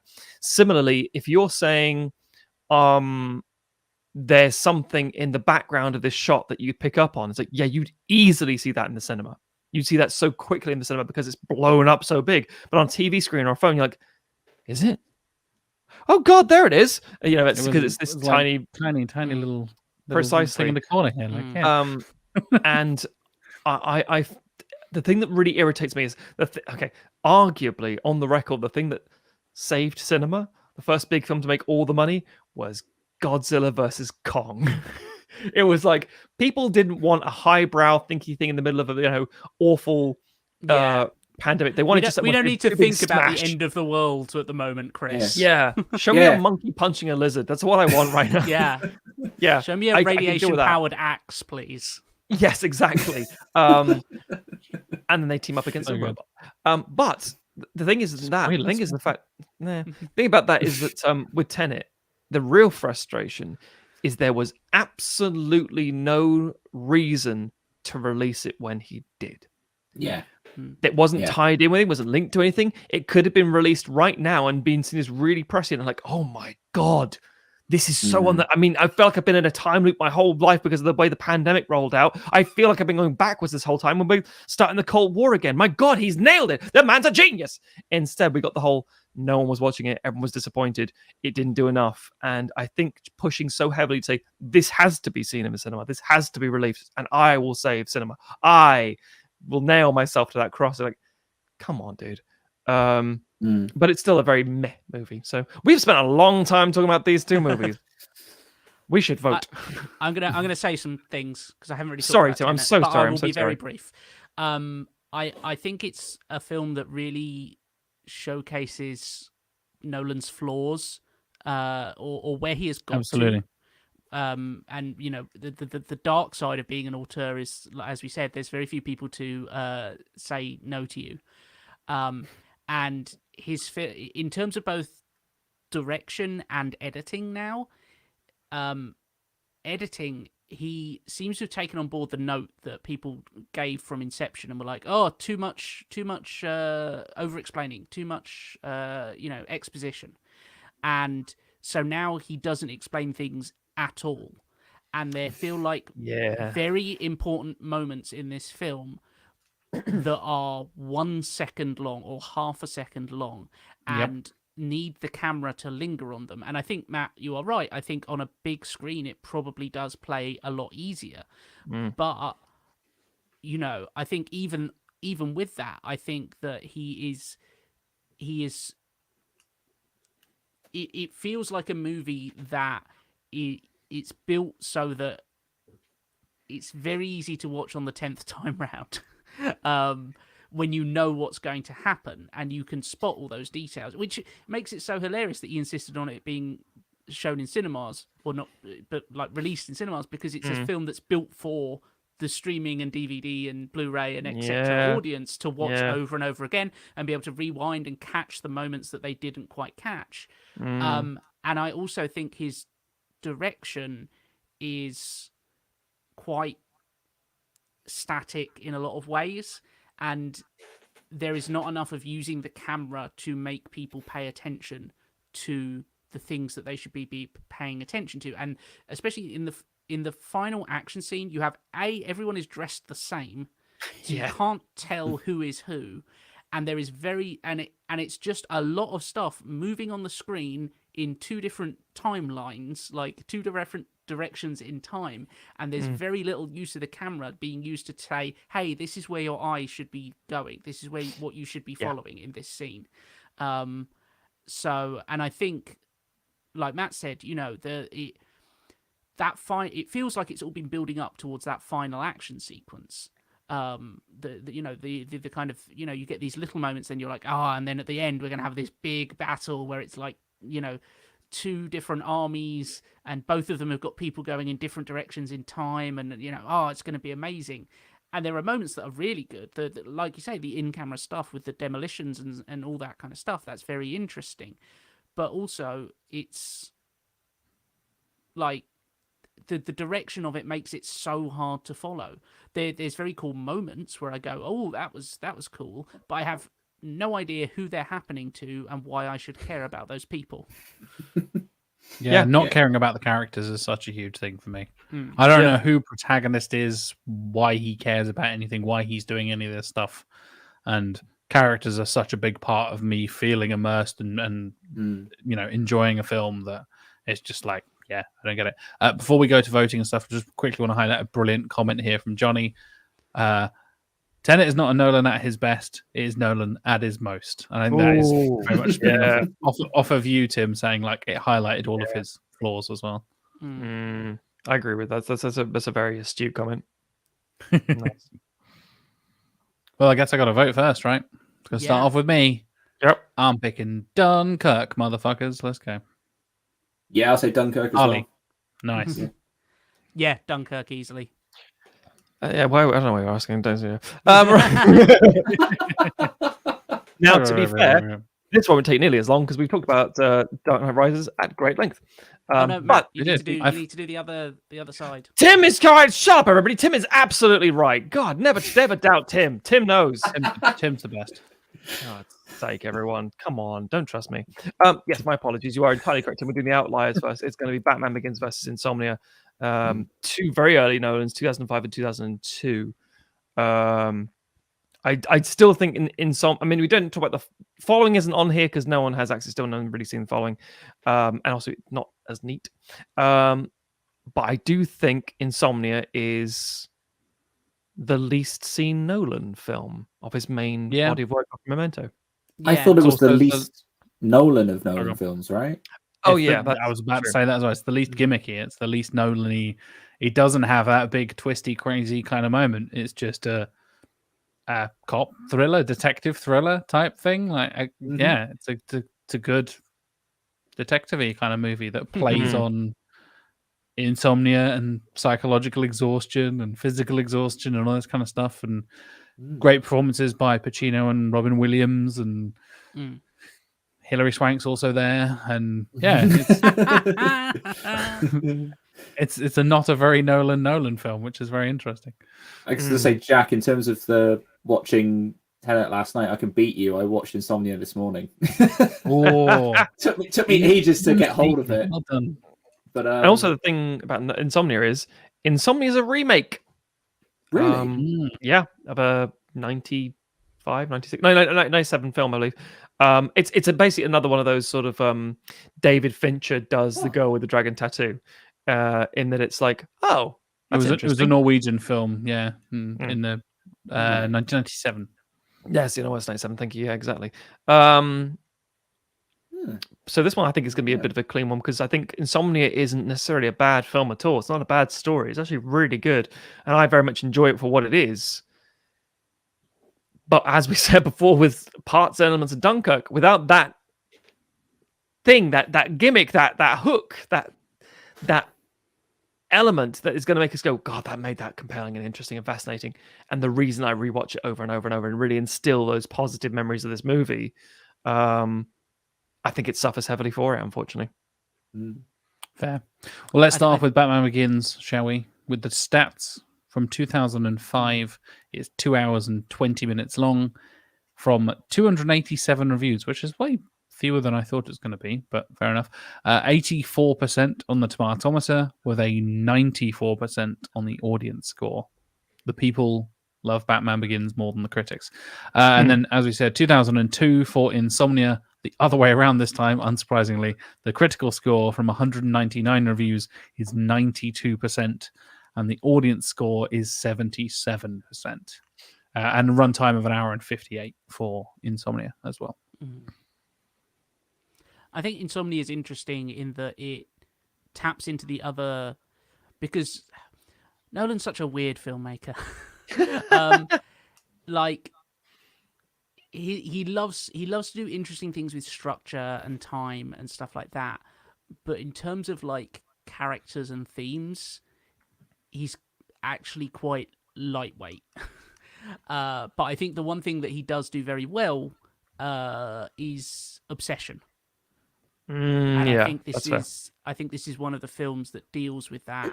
And I think it's it's a perfectly functional, cop thriller with enough interesting kind of things on it, angles on it to make it stand out a bit, and it's very competently directed. And that's about all I have to say about it, which is, I think that's the key point. Where we're like, we're worried that talking about Dunkirk and Tenet over and over, and it's like, yeah, but there are films that you just can't talk about very often and say very much about. I don't want to insult Insomnia because it's a very entertaining release in its own right. And just to bat it away for a second, just to Batman Begins. Pun. That was a pun, Matthew. Oh, fuck. No, it wasn't. Bat it away. Shit. I said it and thought, that can't be what I just said. Just to kick this into the long back grass, Batman Begins is my favorite Batman film. I don't think that's a very controversial thing to say, but clearly it is. But no, it is my favorite because I feel it tells a really good Batman story from start to end. So it's a good origin piece. It's a good establishing thing. I don't care the Joker isn't in it. It's magnificently done, and it's one of those things whereby it resurrected Batman from a weird time where Michael Keaton was great, and Burton had such a heavy control over how the film looked and felt. Then we got the more childhood. We talked about this on the show previously about Batman Forever and Batman and Robin, which again are all valid to a certain audience at a certain time. Yeah, they're varying quality, as it were. But I think with all the nipples on the credit cards, yeah. There's a place for it. In the same way, there's a place for Adam West. But Batman Begins was like a very sort of new-ish on the scene Christian Bale. Like, this man could beat the shit out of everyone. I think he's probably might be a little bit smart enough to figure things out. Doesn't do enough detecting. I know a lot of Batman fans who love detective stuff, and they're like, he's not a detective. I don't think we've seen a single detective Batman movie yet. Every time a film comes out, said this is the one where it's going to be a thing where he's a detective. It never is, but fine. I think maybe Keaton might come the closest to it with some of those bits and pieces. But anyway, so I think it's a really strong movie, and Insomnia just has the unfortunate nature of being in this bracket at all. I can't think of anything that will get off the starting block against even maybe Tenet, because as much as Tenet is not as good as Insomnia, Tenet feels like it's reaching for something else rather than just imitating what someone else has done. Fair. Harley, what are your thoughts? Yeah, so I was just thinking about it. Yes, I literally watched it like hours ago, but it doesn't leave that much of an impression. I just remember coming away from it thinking, well, it's nice to see Al Pacino doing a performance that is good and isn't just like, him and De Niro seem to be in this weird point in their career where they went very caricature, didn't they? Yeah. So it's nice to see him do that. You could have ended that sentence with, "It's nice to see Al Pacino doing a performance." Yeah, exactly. Yeah. And he's believable, and it's like you say, it's the obsession side of it is fascinating, and then seeing Robin Williams play a villain, I really enjoyed, and it was a very understated performance, which I really liked. It wasn't just mad cackling, quips a minute. It was just very slow and very creepy, and he doesn't turn up for like an hour of the film, and when he does, it's not your kind of Silence of the Lambs type, oh wow, I'm drawn to him performance, but it's just like this guy's a little off, isn't he? And he plays that really well throughout. But as you say, like it ends and you're kind of like, okay, that was a thriller. And I had to double check. I was like, this definitely was a Nolan film, was it? I thought I watched something by accident. And it's like, it was. It's like, it's well made. It's very good. But as you say, it doesn't leave much of an impression. Which is kind of tragic, because it's like, you could have done a lot more with it. Sorry, we're so British. We're going to out-polite each other here. I think it also suffers from the fact that 1 Hour Photo came out about the same time, That's what I was going to say. That's a much better performance of here's Robin Williams, but he's being creepy. A scary Robin Williams, yeah, absolutely. Yeah, exactly. Yeah. I guess we should get straight to voting on this one, really. What do you guys think? Sure. Yeah. Unless anyone has any extraordinary thoughts about Batman Begins? Yeah. I think it's a good adaptation of Year One. It's probably the best we'll ever see on screen. I'm with you, Matt. Yeah. I think it's one of those that is not only incredible Batman film, just a really good movie in general. I think it's one of those. It's Nolan's selling superheroes to a bigger audience at a time when the cinematic results we were getting were a little bit mixed, shall we say? They were sort of weren't sure what they were going to be, whereas he came along with a very clear vision for this character and just rebooted it, and it makes sense. And he's just kind of go, "Yeah, this is good. I'm on board. Bring on." There's a good comment here from Kieran saying, "Batman Begins is good, but for me, unfairly overshadowed by The Dark Knight." I think that touches on what you were talking about earlier, Matt. Like the fact that Dark Knight won all of the awards and changed cinema as we know it, and really kicked us off into this kind of what feels like the big superhero movies, and Heath Ledger winning a posthumous Oscar and all this kind of stuff, this award-winning crazy stuff, and really taking it to the next level. A lot of people forget how good Batman Begins is in that build-up and lead-up to The Dark Knight, and it's not just The Dark Knight is the good one, and then there's the other two. Batman Begins, I think, is definitely unfairly overshadowed by The Dark Knight in many ways. Yeah, and I'm using my voice. That's worrying. I was like, it's because I think because it took the source material seriously, and that's not to say, and this thing was misinterpreted. And we'll come back to later when we come to talk about Dark Knight and Dark Knight Rises. It took it seriously, meaning it was like, imagine if this was real, if there was a Batman. It's not like a comic book logic as the 90s had given us the idea, maybe even the early 2000s. It's like this is really interesting drama that has this this element in it, but it's interwoven perfectly because there are still campy, silly elements there that are present. It's like, okay, that makes complete sense, and I love what you've done. The misinterpretation was like everything has to be really serious to be a good comic book movie. It's like, you've taken the wrong message from this. That was like the whole in the X-Men, Snyder. Yeah, exactly.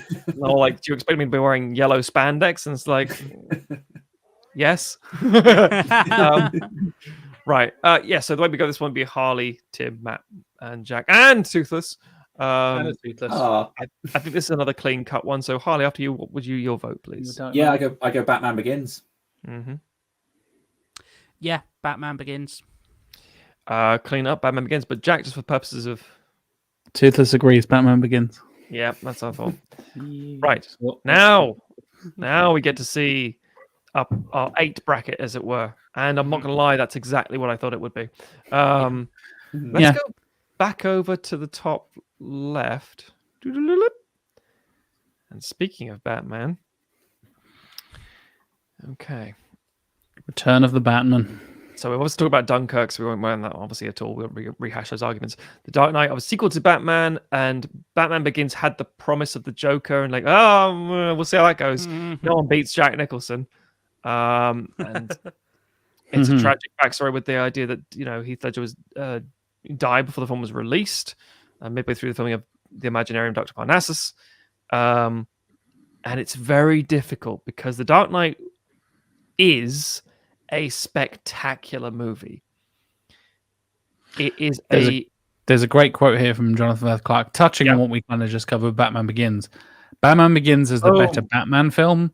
The Dark Knight is the better film. I think that's a very excellent way of putting it. I can see that. That's very astute. And I think and I think there's a lot of emotion attached to it as well because of the nature of Heath Ledger being in it and his performance being so good, memorable, and unique.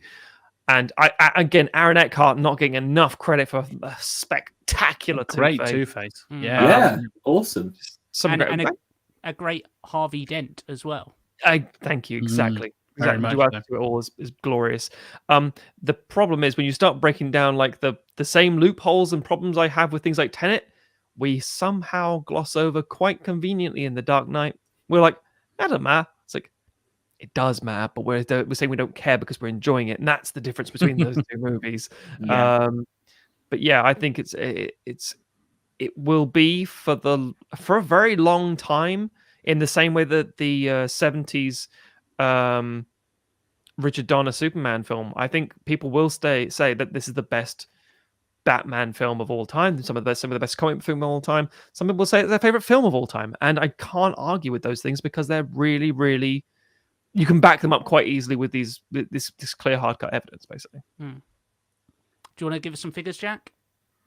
Certainly. We've already covered Dunkirk, so I'll dive straight into The Dark Knight. Of course, from 2008, a runtime of 2 hours and 32 minutes. And it's the same score for both the tomatometer from the critics and the audience score, a big old 94%. That is, in fact, the highest scoring thing on this list. Wait. The highest Nolan is 94? I believe so, yeah. Yeah, I can see that. You're like the top 4 are all 90 plus. So I mean, it's we good, already touched on Insomnia at 92, Dunkirk's at 92. Spoiler alert, the other one's Memento. But Dark Knight is the highest at 94. So yeah, that is very interesting. I'm only going to say that just because obviously we know about the flawed nature of critics and opinions and Rotten Tomatoes in general. But nothing getting above like a 95 to universal acclaim. Like, I mean, like everybody's saying this is glorious, it's fantastic. We had like higher rate stuff in our Christmas special, you know. I'm like, that is, considering the cultural footprint and the impact of some of these movies, that's fascinating to me. Who gave The Dark Knight less than a 6 out of 10? Like, That's who watches that movie and is like, it's a 2 out of 5? Like, who? Yeah. But do you reckon that's maybe? I mean, we touched a bit about this as a little bit of sizzle for your podcast episode, which will be coming out soon. Do you reckon it's maybe a little bit of a gatekeeper community sneaking in there and kind of, because it feels like there are some people that it doesn't matter how good the movie is. Exactly. It's that mindset. You know, it's not as good as Nicholson, as you say, or things like that, sneaking in and like, I have to knock down, or even people that aren't necessarily fans of Batman, but just because everybody was raving about this movie when it came out, you'll get people that will go and watch it and go, "Oh, I thought it was all right," just to be contrarian. I don't know. Maybe that's a factor.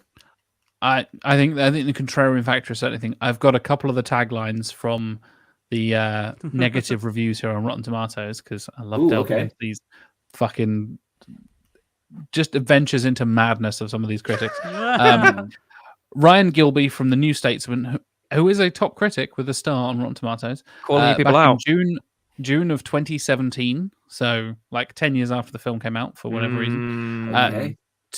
Too much psychology and not enough pop. It's possible to be too serious, you know. What? Yep. So blowing up hospital, that's Adam West fan, mundane, is it? Is it? Yeah. Jonathan Romney from The Independent on Sunday, again, top critic. This is an impressive film in many ways, and Nolan directs with real confidence, yet the overall result feels cumbersome. I would not describe The Dark Knight as cumbersome personally, but you know, you do you. And this is the weirdest one for me. From Michael Joshua Rowan from Stop Smiling, not a top critic, from 2014. Once firmly established, the bludgeoning pace of one Joker rampage after another pounds the film's carefully detailed collaboration into mush. Whatever the fuck that means. We've also got some more simple ones of flawed and overrated, middling as a summer blockbuster, zero as an art form, and more than a bit alarming as a phenomenon. Like, fuck off. And these are contemporary ones around that sort of era as well. So a lot of chips on the shoulder. Yeah. The Dark Knight is the only film I've seen in cinemas 3 times. Big claim there, Tim. Big claim. I can't fault you for that. I think it's worthy of it. So it's a lot of space. Again, it was filmed a very early thing where like a lot of it was on IMAX cameras, so it was like, oh wow, there's so much of it to take in. I think that's and people were, but it wasn't being like heralded as a big thing because people didn't know what the shorthand for that was. The technology, it was like, what does that mean? Don't worry about it. Now we say, you know, mostly filmed in IMAX, entirely filmed in IMAX. It's now a big boast of acclaim. At the time, it was like the opening sequence of the bank heist being in IMAX just meant that you were like, bang, here's the opening scene. You're like, that's a lot to take in. And obviously you get this whittling down. But it's there's There's a really good Patrick H. Willems video about how IMAX pushed Nolan to be a better filmmaker, and I think it's absolutely true. I agree. One thing about Batman Begins that I don't like is how he cuts things and moves the camera too much and it's too shaky. It's like when your camera's too goddamn big, you can't do that, so you have to actually slow down. It's like 3D making stabilize it. Yeah, 3D making Michael Bay a better director as well, because it's like in order for the 3D to work, you can't have a cut that's less like 1.5 seconds. And he's like, what? It's like, yeah, if you don't want to be a blur, you need to actually show me some footage. It's like, oh, fine. Fine. Puts like these little restraints on. The Dark Knight, as I say, also Dark Knight's an interesting thing of it recasts Kate Holmes with Maggie Gyllenhaal, and not to be, I don't think this is going to be a controversial thing to say the superior actor. I don't think Kate Holmes did a bad performance. She was just there. It was fine. Yeah. But it was, I think I think it's interesting because I think I think Katie Holmes is fine in Batman Begins, but it totally makes sense that they would not see her as believable in like courtroom scenes that they then have. Like they have her doing courtroom and police interrogations and stuff like that. And I can understand them looking at Katie Holmes and being like, she worked as like a love interest and as like Bruce's childhood friend and all that kind of stuff. And I know she's a DA in the first film as well, obviously, but like I can understand them going, I can't see her like holding gangsters to account in a police interrogation. It's one of those weird things of like, we don't think she has the range, and it's like, well, first of all, direct better that she can get to the headspace to do that. That's the whole point. There's like, if you don't think they can get there, then you're like, well, hang on, let's go through this, break this down. Your character needs to get to this point. What can we do to get you there? How can we work together to get you in that mind space? Like, I don't believe these bunch of random spoiled LA-based actors could be hardened Marines. What are we going to do? We're going to send them on training grounds with actual Marines and taught how to do these things, and they'll bond together. And then when they show up with other members of the cast who haven't been trained, they'll just interact with them differently, and you get aliens. It's like that's how that worked. It's like, so when you got like Gorman and Ripley, everyone reacts different to them because they want this whole bonding experience beforehand. You create that isolation. That's what a director does in terms of like getting in the headspace of the actor. But at the same time, if you didn't think they were going to, that she could be believable as a DA or anything in that capacity, standing up to criminals as is it the, I can't remember what it's called now, not the Bens or the Nines, or something or other. The area where they release the fear gas in Batman Begins. Oh yeah, the Narrows. The Narrows, yeah. Yeah, and if you don't believe she can do that, then you should have cast someone else in the first place. It feels a bit of a weird backtrack, but then it could also have been all kinds of industry backpedaling nonsense. We're not going to get into if a woman gets recast in an industry that's really toxic. Who the knows how it happens, and you don't want to get into too much stuff. So but the point is, Gyllenhaal still made a great impression in that movie. I think she's a good shout. She's underrated as well in terms of what she brought to it. So solid movie. Yeah, I mean, you're talking about actors, and do they have the range? Are they capable? I mean, of course, a huge amount of discussion around this film before it even started filming, before it came out, was, of course, Heath Ledger. Entirely. And when you say, that guy from all those rom-coms and all those those A Knight's Tale. A Knight's Tale, yeah, he's gonna be the Joker. I fucking love A Knight's Tale. I fucking love A Knight's Tale. Nothing wrong with that movie either. Yeah, it's great. So it's like, but that's the thing. You're like, what are you talking about? He's a good actor. Give him a chance. And also, actors act. That's the point of what they do, right? It's just like, I think we do this. We see people as, but I've only ever seen them in this movie, therefore that's all they can do. It's like, no, that's just all they've been given the chance to do. They haven't had the chance yet. So and then I think Nolan did an amazing job of just giving this guy the opportunity, and he absolutely killed it. To the point where now it's probably arguably a little overdone in terms of the way people talk about it. And I should say it's marred in his death, which is really unfortunate. But if you strip all that away, it is a wonderful performance. It's one of the things I love about this movie, because I think it's one of the few Batman films to understand what the Joker is. and just get it right. And I think like that whole speech with Michael Caine and Christian Bale talking about the Joker and who he is, and and like it makes sense that Batman in this universe is like, no, I can figure this out. I can crack this puzzle. You know, criminals aren't complicated. And then Michael Caine goes off on that amazing story about rubies and bandits, and just tangerines.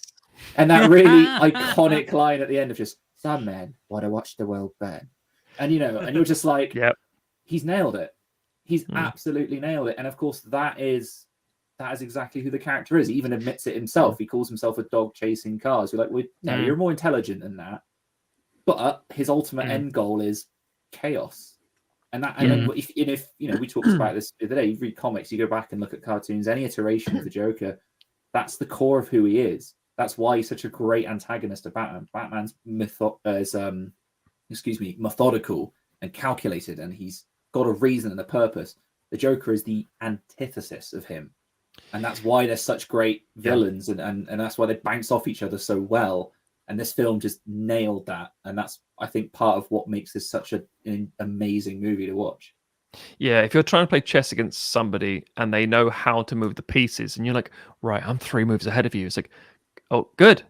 I'm not. It's like, I'm barely 1 move ahead. It's like, how are you ahead of me? It's like, well, you're going to do this. I'm going to move this horse here. Why have you done? No one would do that. It's like, I know, but I wanted to move it there. It looks better over there. It's that illogical mindset, but it's a logical mind. And you're right. I think that's it's and Ledger is still to this day. Whenever you get casting where someone says, you've cast this person in this role, we do it on Sequelisers, same thing. Yeah. But it's like saying, I'm going to cast this person in this role. Really? They can do that? Oh, yeah, I can do it because I've seen this and this and this in their other performances that give me the hint of it.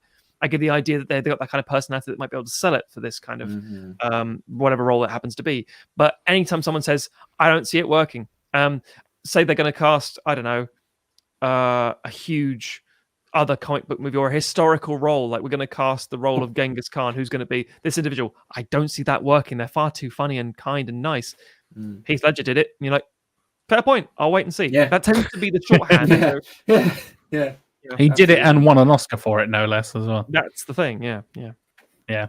I mean, I think there's like Heath Ledger at that point had done Brokeback Mountain, like, and that was like 3 years before that. I feel like we a little bit over, or I don't know, maybe it's people who aren't as plugged into cinema quite as much, but like, I guess he still had that kind of association of being, he's a pretty boy from rom-coms and stuff. But like, I definitely at that point was like, oh no, Heath Ledger can act. Like, he is a good actor. Yeah. I mean, for me, like even things like Ned Kelly's done a little bit of pieces, and you say like with Brokeback Mountain and things, it was very clear. I mean, Monsters Ball, for crying out loud. Yeah. There were so many performances like, this guy's great. This guy's a really good actor. He just happens to be quite attractive, and therefore it's almost blocking him in. And things like where he shouldn't be as doing a performance, for The Brothers Grimm, literally a couple of years beforehand, another Gilliam film. He was doing something that the rest of the film and the cast weren't. He was doing his own thing effectively, and it worked in a really interesting way for him. The whole film is just but he comes out solid every time. I don't think there's a performance he gives that's bad. He's in bad films. He's in meh films and mediocre movies, but he's always there. He always turns up and does the job. Him in The Patriot, for example, as Mel Gibson's oldest son. He's great. He's really good in that movie. I don't necessarily think he's like, the film's anything special, but he does well in it. So yeah, I think Tim's on the money there. I think it's because he was doing something so out of his wheelhouse and so over the top. And him doing, basically, was a Tom Waits impression, but a really good one. And it was nothing like we'd expected to see before, and took his own, or him and Nolan, whoever, the collaborative process, their own version of it and sold it to us perfectly. So, for example, as Harley said about the whole like a logical mind meeting a chaotic mind, and those two have always been inspiring for that reason. You could go back to like earlier versions of the Joker and say, no, that's not what the character's about at all. You've missed the point. It's like, okay, that's unfortunate, but guess what? They made it the point, and now that's the only point I see. So if it's true or not, it doesn't matter. It's the idea that That is the best excuse. That is the best definition for those characters, and he has personified it perfectly. So everyone else coming after you, like, yeah, it's all right. Yeah, it's pretty good. Yeah. Speaking of which, I think this is going to be a clean vote when we get to Yeah. I think so. I believe it's me kicking it's off. you first. Yeah. It is indeed, Tim. The Dark Knight. Dark Knight. Dark Knight as well. Yeah, Dark Knight.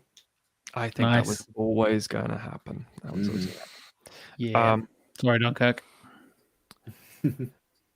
Also a plain one. What do you mean? God bless you, John Scarrett, in the pictures that you choose for these things.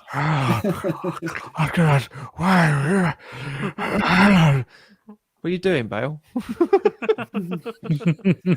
He almost became a parody of himself at that point. He became a walrus. It was ridiculous, Yeah. Let's dive into some stats before we get into it. So, The Prestige from 2006, 2 hours and 10 minutes with this is the one that shocked me, 76% on the tomatometer from the critics. Disgraceful. And a 92% from the audience score. I know. We'll get into that in a moment because The Dark Knight Rises from 2012, a 2 hour and 45 minute runtime, 87 on the tomatometer, and an audience score of 90. The Dark Knight Rises has, what is that, like 11 points higher on the tomatometer than The Prestige does. I want to break something. I'm fucking done. I'm done. I've had enough. That is a Blade. Fuck off. That's far too high. Thank you, Tom. It's a Blade 2 thing. You're right, Tim. Let's Blade 2 moment. It's a travesty. I can understand it. I can understand it for one reason and one reason only. Coming out of because again, the time these things being released, it was just before The Dark Knight. It was out Batman Begins. So yeah. Memento and Insomnia, there's almost no common ground in terms of actors. Going from Batman Begins to The Prestige, suddenly a lot of faces are back. And you're like, oh, there's some people he likes working with. And then, as his movies go on, oh, he really likes working with some people here specifically and gets on with these specific individuals. And The Prestige was, again, first of all, it's a book. It's an adaptation of a book and came out at the same time as The Illusionist, which is also not nearly as good, but it's a decent enough story with Ed Norton. But there's so much going on. It's great in this visual presentation. The performances with Jackman and Bale are magnificent. And Jackman, Bale, and Bale. Local lawyers association. And I think it's one of those ones that when it came out, people went, and it kind of caught people off guard. And I don't think people were ready for a sort of weird magician period drama with us. I mean, the marketing did not really hint at any of that background stuff with regards to the magic. It just talked about like two rival magicians. It didn't really lead to anything that could be in the movie. There's a brilliant comment here from Jonathan about the marketing of The Prestige. Oh, yeah. Like, I saw The Prestige back in 2008 and felt it was really good. Helped that I didn't know much beyond it's Wolverine versus Batman in the press. It's like, yeah, they did kind of lean on that, didn't they? And it didn't help itself at all because the thing when the film came out, and I think it's one of those movies that over time, it's one I appreciate more and more and more and like more and more, even though nothing really changes in it. I don't get more from it because I think it's quite surface level because of the nature of the book. It's quite a clean narrative. You can go back and watch it twice and go, oh yeah, shit, that's nice. And it's not too convoluted, not too intentionally convoluted. If it was released now, it'd be like, what a classic Nolan. Here's an illustration, a graph highlighting who's who and where they are at this time. Who's in a box? Who is it? Oh, piss off. But it's done so cleanly that it doesn't matter because it's all about that. Again, it was brought up earlier by Tim. Obsession about that mindset of that all-encompassing, all-consuming rivalry. It's glorious, and you can translate that to everything from people who are too really emboldened chefs to politicians warring against each other. You have that. I'm gonna beat you. Why? I just have to fucking destroy him. You're gonna literally take yourself down and your family with it. I don't care anymore. It's like, Oh, that's beautiful. And the more you go back to it, I think that, as I say, the film doesn't change per se, but it just gives you so much more complexity and layers and what it could be. And unlike go back to Tenet, and there's so many things you didn't see in the background. Did you see this man walking backwards going, "Ooh, who gives a shit?" The Prestige is more about, I hadn't considered the emotional toll that was going through the character's head at that point. That's the reassessment that you love, and that's what makes it a good film. My favorite thing that is a subtle, and once you know it's not subtle, but it's subtle at first, is the reaction to you. We don't know which. Again, spoilers for The Prestige. It's a 16-year-old film. Like, come on. We don't know which Borden, Fallon, Freddie, or which Christian Bale is which, but his wife knows. It's like, oh, you said you love me. Like, love that. You didn't mean it. You meant it yesterday, but you didn't mean it today. And she's not in on it. The twins are even messing with their wife, I guess. And it's this brilliant little thing of like, I didn't pick up on the fact that like she's picking up on it and like subconsciously is aware that these are two different people. But once you know, you can really tell. And her performance shifts, and she like is more distant with Freddie than she is with Alfred. Like, it's a brilliant, brilliant piece of like subtle storytelling and subtle little acting cues and stuff like that. That helps build that large narrative of like, there's Christian Bale and a mustache over there. Like, if you look real. There's Andy Serkis and then Christian Bale with a mustache. There you go. Like, oh yeah, so it is. But it's little things like that. There's the extra little details that aren't just there's the bloke in the background moments. There's nuance. There's performance. There's moments where you have that emotional core played with from the central characters, and it's like, you told me you loved me yesterday and you meant it today. You don't mean it line is just like, that's so good. That's just brilliant little subtleties to it that I really enjoy. Yeah, I can imagine that a lot of the reviews are people thrown by the fact that it goes into kind of steampunky sci-fi territory at a certain point. And I think that element could have been foreshadowed better because it does feel like it comes out of a bit out of nowhere. But I think it's one of those films, and we talked about this before, like Prestige gets better on second viewing, like definitely, whereas Dark Knight Rises only gets worse the more you watch it. And I think like thematically and emotionally it's his richest film, because it's like Jack says, because he didn't write it. There are interesting, complex female characters. Yes. I was going to say, I think it's probably his best film in terms of female characters. And I think maybe Interstellar, but I think I think the things that you notice the second time around, there are those moments of like, oh yeah, there's the other Hugh Jackman, but it's also picking up on the performance stuff and the fact that when you go in knowing like the twists, it tells you from the word go, it tells you everything. It's constantly talking about that stuff, and you go, how did I miss this? And which is what magic tricks are. It's like I'm going to tell you what's about to happen. You're going to look over here, but it's happening over here, and then you look both ways, and it's like, oh shit! Michael Caine lays it all out, doesn't he? He does the whole like, in a magic trick, you have to do this thing, and blah blah blah blah, and he lays out the whole process. Fooled. There you go. Exactly. Yeah. Exactly. For me, that's one of the reasons why this is so high up for me as a film, just because it was the first time I've watched something, and to what you guys were saying earlier, is that rewatch factor. I watched it the first time, I thought it was brilliant, and then had that immediate thought of like, I need to see this again, and then went back and watched it, and you go, oh, that's brilliant. Oh, he's just laid it out in like the opening shot, and the opening monologue is just, here's everything you need to know. And as you say, Matt, it's like that works because the film is about magicians, and that's what they do. And like you say, all these subtle clues. Maybe I'm an idiot, but I didn't clock that it was Christian Bale in makeup in the background of this film until the Neither second did viewing. I, dude. First time around, I had no fucking idea. I spent the whole second viewing going like, how did I not see that? Like, he's just there. He's right there. It's the classic mistake. It's because you are actively being drawn to look in a certain place that you are actively not looking in another place. There's nothing interesting about this other background. In the same way that extras are there, and you're like, and then you go back and go, oh god, All of Whereas it works. The Dark Knight Rises, we talked about this at great length. I'm not going into too much detail, but No. Can I say something in its defense? You can. Because I don't hate on We'd like this to one as get much as kicked you off the guys do. stream, Harley. Listen, I'm not going to say that it's a great movie because it's not. It is a letdown in terms of the trilogy, which is unfortunate. And it has the thing where The Dark Knight worked so well because it was following up a really solid film, and it was so good. You know, it just defied expectations for all the reasons we talked about. So this had the really unfortunate task of following up both of those.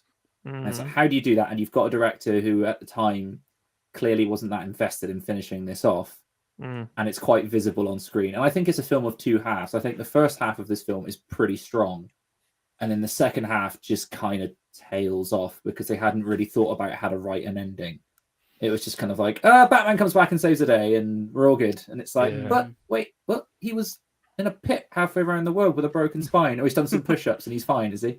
Like, I mean, I've only ever like pulled, a ligament once, and that put me out for weeks. I need a physio. Like, imagine if someone snapped my spine on their knee, I wouldn't be just, I'll do some push-ups. It's all good. But there is some stuff in it that I think is really good. Annoying voice aside for Mr. Brine, it's the performance that Tom Hardy gives, I think, physically is really solid. I like that he's a big dude and not in like a ripped, muscular, like super shredded and huge kind of way. Like he's just like, you get a shirt. He's not looking like The Rock. Exactly. It's a shirtless scene. But it's not like he's a loaf of bread. Exactly. You're like, he's just a brick wall. Like, oh my goodness. And he throws himself around with such speed that it's terrifying. And my favorite scene out of the whole film, and I think is probably the best bit of the film, is the underground fight scene between Batman and Bane, because it's such a one-sided fight. And I remember seeing that in the cinema and just how tense it was in the room. You just, like, the second he goes in and the door closes and the music stops and all you can hear is the rain, everyone in the cinema went, oh no, he's made a mistake. And you just felt it, and you just thought, he's not getting out of this. And it's just a one-sided fight that just keeps going and going and going, and you're just watching it almost through your fingers, just like, what are you doing? Why have you done this to yourself? And then, of course, it ends with like the iconic back break from the comic, which is a nice little touch. And it's just a shame that everything after that is just kind of a bit, run to the end, it's fine, It's a very uneven film that doesn't know what it's doing, but when it's doing things well, it's as good as The Dark Knight and Batman Begins. And it's like, if you had more of this, I'd be definitely on board. Also, it tries to hide things and be clever about stuff that it really probably shouldn't have bothered hiding. So when the public said, you've cast Marion Cotillard, and she's a strange animatic new character. What's her name? Oh, she doesn't have it. Right, okay. Who could she be? Talia al Ghul? She's Talia al Ghul, isn't she? And of course, you've got the studio responding and resisting and saying, no. She's an original character called Miranda Tate. Thank you very much. But Benedict Cumberbatch isn't Carney, is John Harris, and all this bullshit. It's always like, just say yes. Same bullshit. Yeah, I must say I have issues with Guardians of the Galaxy Part 2. I love the fact that from the very first bit of marketing of that movie, James Gunn went straight on Twitter and said, this is who Kurt Russell's character is. Planet Ego. And it's like, what? No. Oh, it's not a spoiler. It's part of the story. Let's move on. And you can enjoy it more that way rather than the whole like unbreak the clues. And so I think there's so much that doesn't work, but that's what's so frustrating about it, because as you said, it's that idea of came off the high of Dark Knight and Batman Begins being so good and elevated because of Dark Knight being so good. People went back and reappraised that one. And they're like, this is going to be it. We're going to get a third one. It's going to be the best thing ever. And that's why I think the reviews are so high, because people sort of self-confirm, said it has to be good because the Dark Knight was good. I don't think I understood the Dark Knight. I don't really get this. So it must be good. Sure. Nolan doesn't make bad movies. That was the sort of thing we're saying time. And saying therefore, Yeah. I know I dislike The Dark Knight Rises a lot more than most people, and I'm a lot more vocal about it. We did a whole fucking episode on it. I'm not going to rehash it here. So, go and listen to that episode if you want to hear me rant about The Dark Knight Rises. And we did even do the commentary where I ranted more. So, go and enjoy that. Me voting? To you, Matt. The Prestige. Also, The Prestige. Yes, please. I don't know why we're high pitched. If we're doing it like that, no, I can't. I love it. One of us. Fine, it's The Prestige. Yeah. Prestige. Yes. Oh, we went that way. Okay. All right. Tim Billy Big Bollocks over there. This is turning out exactly as expected. Exactly as I have foresaw. This is interesting. Mm-hmm. I think this is the first rumblings of, not for long, but still. So we talked about Batman Begins. Let's talk about 2010's Inception and get them stats as up. you said, from 2010, 2 hours and 28 minutes on the runtime, 87% on the tomatometer from the critics, and 91% from the audience score. That's so crazy.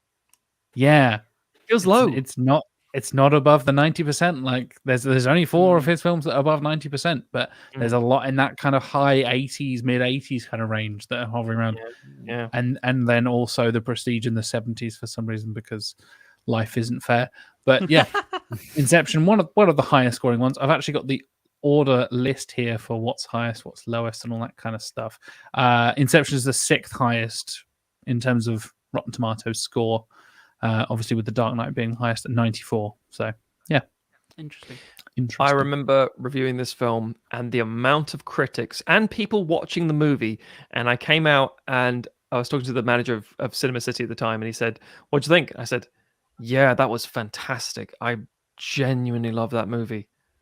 It's such a visual, visceral, audio treat. It's so much going on and it's complex and the performances are magnificent. I think it's going to stay with me for a long time." And he just sort of kept looking at me and I was like, and the music's really good and said, "Well, what do you want?" He went, "Oh, you haven't just said the thing everyone's been saying is they leave the cinema." And I said, "Oh, what does everyone say?" "I feel like I felt when I watched The Matrix." 11 years after The Matrix, and went, "I need something to compare this to. A highbrow science fiction that I kind of get, kind of don't. It's got these mind-bending visuals. What is it like? Bang, The Matrix." And everyone would say, like, "Oh, it's made me reassess life and the way I think things. And how did I get here? Or maybe it isn't. Maybe I'm in a dream. Is it real? Is it not?" And it's like, oh, yeah. No, I do see that. But yet that parallel was just constant. People saying that. And that's not necessarily wrong. I don't think it's unfounded. I think it's unfair to say that. But it's because it was also took itself seriously. That's the thing. It wasn't like just being tropey and schlocky and Emmerich-y. It's like, I've done a Batman film. It did really well. I did Dark Knight. It did so well. I can do whatever I want now. Warner Brothers is giving me movies to find this film I actually want to make. And just, it has all the things he wants to do in it. And I think he does all of them really bloody well. That's all I'd say.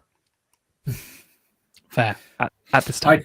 I'd agree with that. Yeah. I think like everybody else saw this in the cinema, was absolutely blown away by it visually. And as you say, not only that, but the fact that it had a story you could get into and you had to sit and think about it. And it had all these amazing performances. And I watched a video essay actually on Cillian Murphy's performance in this movie. And something I hadn't realized is how he's basically in a different film to everybody else in this movie. Yes. Like what his character is going through is so removed from everyone else, but it ties in beautifully. And there's like lots of little things like that going on in this film that I think just make it just one of those Nolan films that's absolutely worth rewatching. There's only one aspect of Inception I don't like. And that is Jack talked about this earlier, about rooting for characters. I fucking hate all of them. Only person children. Yeah, only person I care about is, oddly enough, Cillian Murphy. I feel bad for him being manipulated. And I remember he's a son of a billionaire. And bugger that guy. I don't care. And the whole thing, like, what is this movie about? And it's like, it's about two rival corporations fighting over control of the stocks or something. Like, oh, okay. So and then you say that, Harley, the emotional impact is, but this man wants to get back to his children because he was kicked out because he was accused for killing his wife effectively and all that sort of stuff. And like, oh, sure. What are the kids like? I mean, they're Christopher Nolan's kids because this is an extension of how Christopher Nolan's is filmmaking and he's being drawn away from his family. Yeah. Sure. I get it. Yeah, I mean, I think because it just totally begs the question of like, why can't his kids come to him? Yeah. But, a lot of bits you're like, I think like I like the characters in it, but I also maybe wouldn't call them characters. Like I really like Joseph Gordon-Levitt and Tom Hardy in it. I think they're such fun. They should definitely make out. Slash fiction. There it is. Yep. But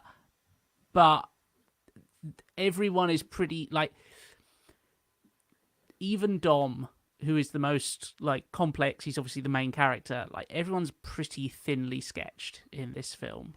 And there's a lot of exposition because it has a whole world and stuff to introduce you to, and so many concepts. And I think there is, like, I can understand people not liking it for that reason. I can't understand people who come away and go, I didn't get it, because it explains itself so thoroughly. I feel like that's just it's the opposite end of Tenet, right? Like, yeah. It's like that's an exercise in like just basic comprehension. Like, are you listening to the film as you watch it, or are you just sitting there thinking about like when you're next going to check your phone? Calling out the millennials there, Tim. Yeah. You whippersnappers like Harley. There's also the mind limitation, and I'll get into anime in a minute. But the mind limitation, it's me. The mind limitation that it's like, I think Tim said this to me a few times as well. The idea that it's the insight that Nolan has very boring dreams. Yes. It's like, you can dream anything in this dream world. What are we building? What are we conjuring? Some staircases, some buildings, a spinny hotel. And it's like, sure, great, it's fine. Oh, and fruit that explodes. There, maybe a little bit there. I'll give you that one. Yeah. I'm just gonna grab some more water. I'll be back in a sec. Carry on amongst yourself. No worries.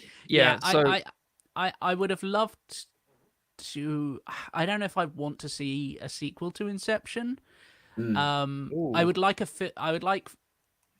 stories set in the same world that get weirder with the dream stuff. Yes. I get that. I think there's so much room for more stuff to go there and to explore more of the kind of, because I think the bits that they do with dreams are quite interesting, and the kind of the rules that they lay out for it, and the stuff like the kind of the other people are all elements of your subconscious and stuff like that, and there's interesting stuff there. But the dreams are remarkably boring. I mean,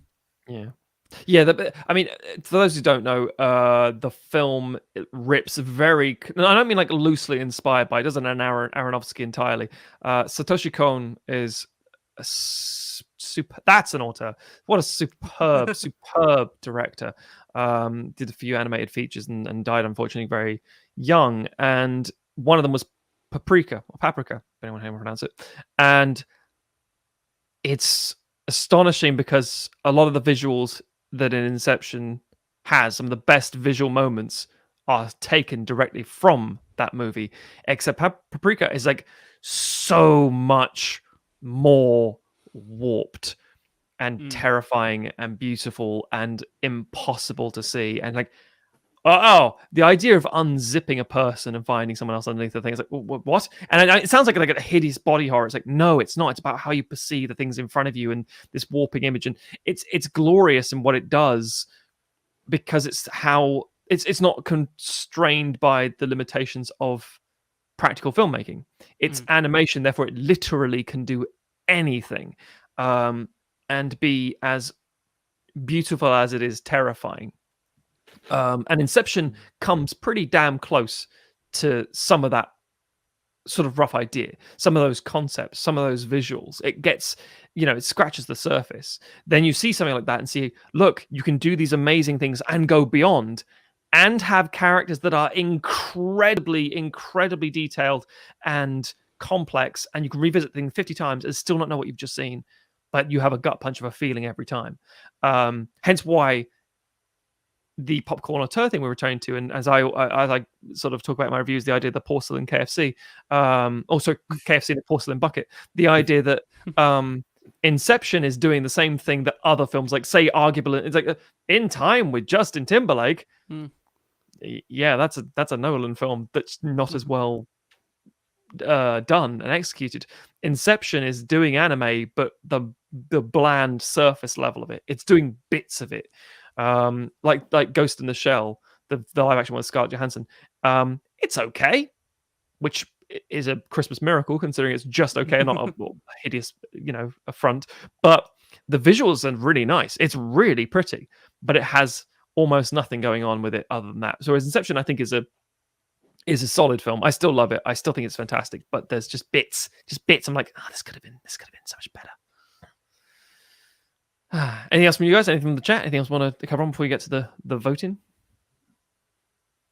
Nothing particularly. No, I think I'm happy to vote. In that case, it's up to you, I believe. I'm going Inception. Kicking back to the curb, I'm afraid. Harley, how about you? Yeah, I think weighed in the balance, I'd have to go Inception as well. Mm-hmm. Yeah, I'm sticking with the crowd. Inception. As am I. This is interesting. This is very interesting because Nolan and Nolan fans in general usually have like people having favorites and all those bits and pieces and stuff like that. But we voted all unanimously throughout so far, haven't we? There's been no version yet. I think once we get to the semi-finals, it's going to get the top four semi-finals going to be tricky. Yeah. Okay, interesting. Right. Mm-hmm. Okay. Interstellar versus Memento. Interesting combination, isn't it? Let's get some stats. Let's get the stats. So Interstellar from 2014. I didn't realize it was that long ago. Yeah. Time is a flat circle, etc. Oh, shit. 2 hours and 45 minutes. It is a beast of a movie with 72% on the tomatometer from the critics and an 86% from the audience score. On the contrast of things, 14 years earlier, in the year 2000, Memento, an hour and 56, 93 on the tomatometer, and 94 on the audience score. So the critics are on the side of Memento, as are the audience as well, in terms of Rotten Tomato scores. So, yeah, Memento being, as I mentioned earlier, the second highest rating behind The Dark Knight in terms of Rotten Tomato score with that 93. So, yeah, very interesting comparison. And maybe the biggest contrast in films, in that they're both very Nolan, but these two films are so drastically different and deal with their themes and their direction and their style in so many different ways. I think this is maybe my most interesting comparison between two of his films going one-on-one against each other.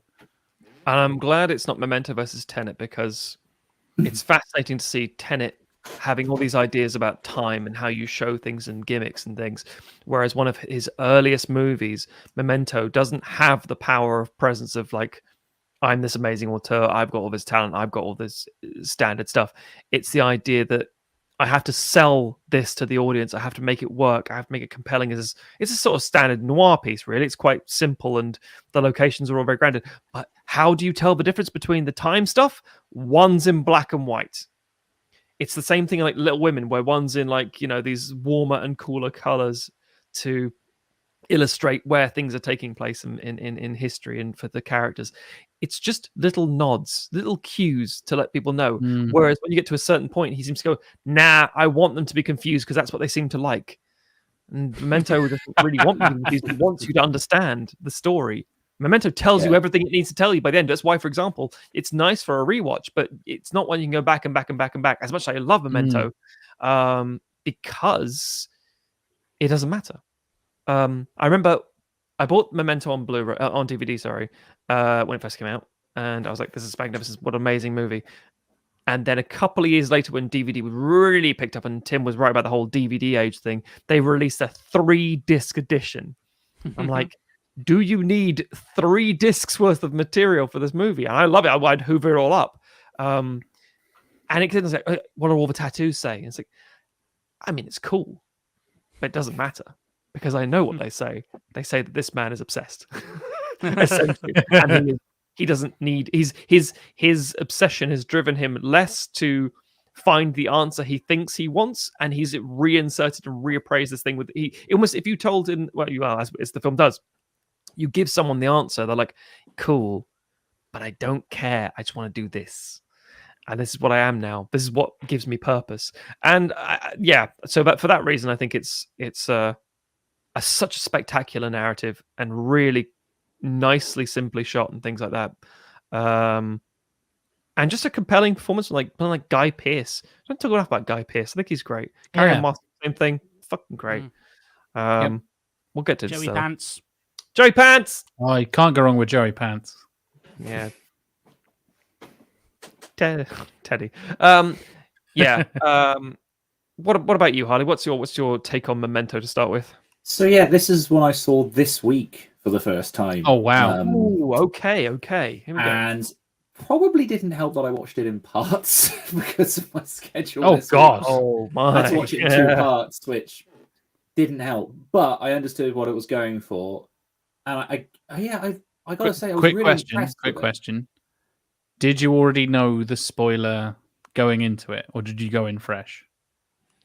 No, I didn't really know the spoiler. No, I didn't know where it was going. Interesting. Okay. I knew the premise, and I understood that, and I thought this is a really interesting way of him playing with this on a low budget, with relatively low stakes as well. Like, yes, the guy's wife is supposedly dead, but it's just him going around looking for clues, but he can't remember what clues he's found, so he has to either write them down or tattoo them. Or it's kind of like, okay, I see what you're going for here. And yeah, the twist at the end genuinely caught me off guard, and I remember thinking like, oh, that's quite good. And the whole reveal of him, how he got the suit, and him being explained like, no, you've done this before, and this is the cycle that you're stuck in now. And I enjoyed how like scenes came back on themselves, even something as simple as like him being at the bar and talking to Carrie Moss's character, or like him in her house. And what you initially think is like 3 separate occasions, it's just one. It just happened in like the space of 10 minutes. I thought was a really clever way of just sort of working around that. And yeah, it's definitely one of those that you can see the sort of the beginnings of what would make Nolan who he is as a filmmaker. Like all the, like you said, the twists, the turns, the time stuff, all of it. Even the music in this, like it's a very simple synthy score, but it's used really effectively, and it gets really loud at some points in the film. I had to check. I was like, Christopher Nolan, yes. Yeah, so I was like, okay, standard. But yeah, I thought it was really solid. Yeah, entirely and fair. Kind of nihilistic as well. Like the way it ends. Nothing matters. We're all terrible people. And you're like, oh, okay. To me, it feels like Nolan doing a twist on a Fincher movie. And that's a compliment, because no matter how much we love David Fincher on this show.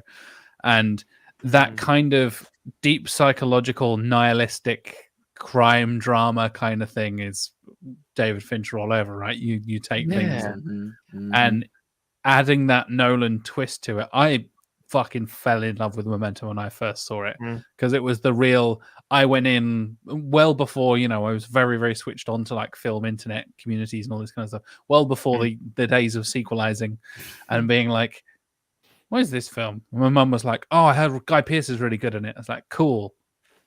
Don't know anything else. I was like, apparently he tattoos himself and he's got amnesia or something. Like, that was it. Like, I'm in. I'm intrigued. What the fuck is going on here? And yeah, it melted. It was one of those real, like, you can do that in a film? It's done backwards? Oh my God, that's so clever. That was like a real moment for young teenage Jack being like, this is a game changer. This is the best film ever made. This is nobody's ever done this before.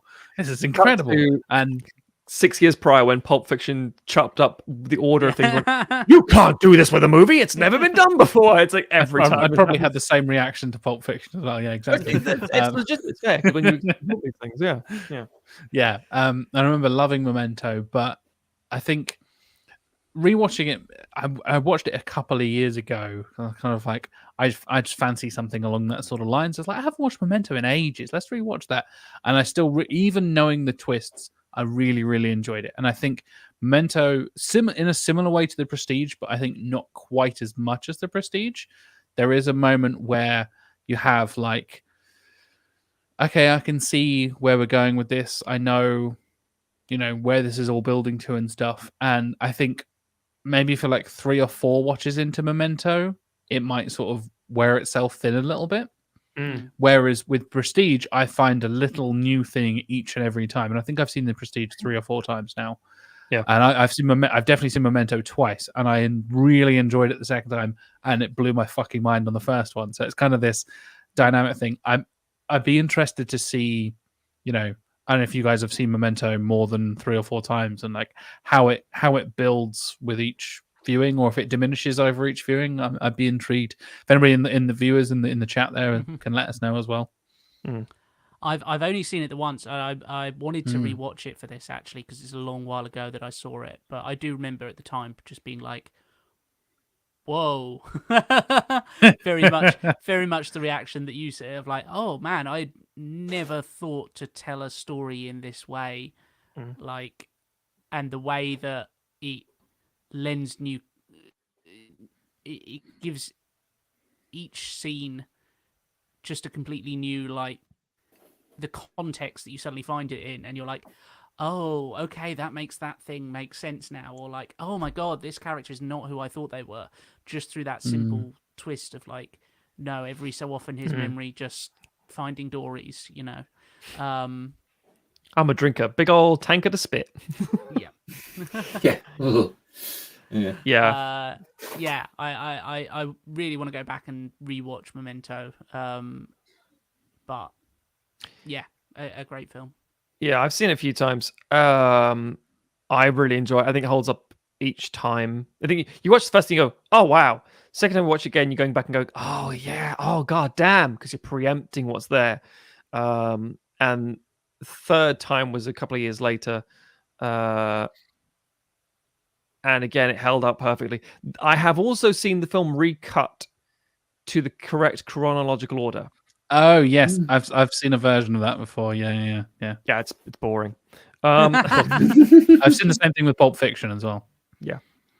And it's frustrating because you think, oh, we're going to get so much more nuance in a certain capacity. No, you're not. It's designed to be told in that specific order. Yeah.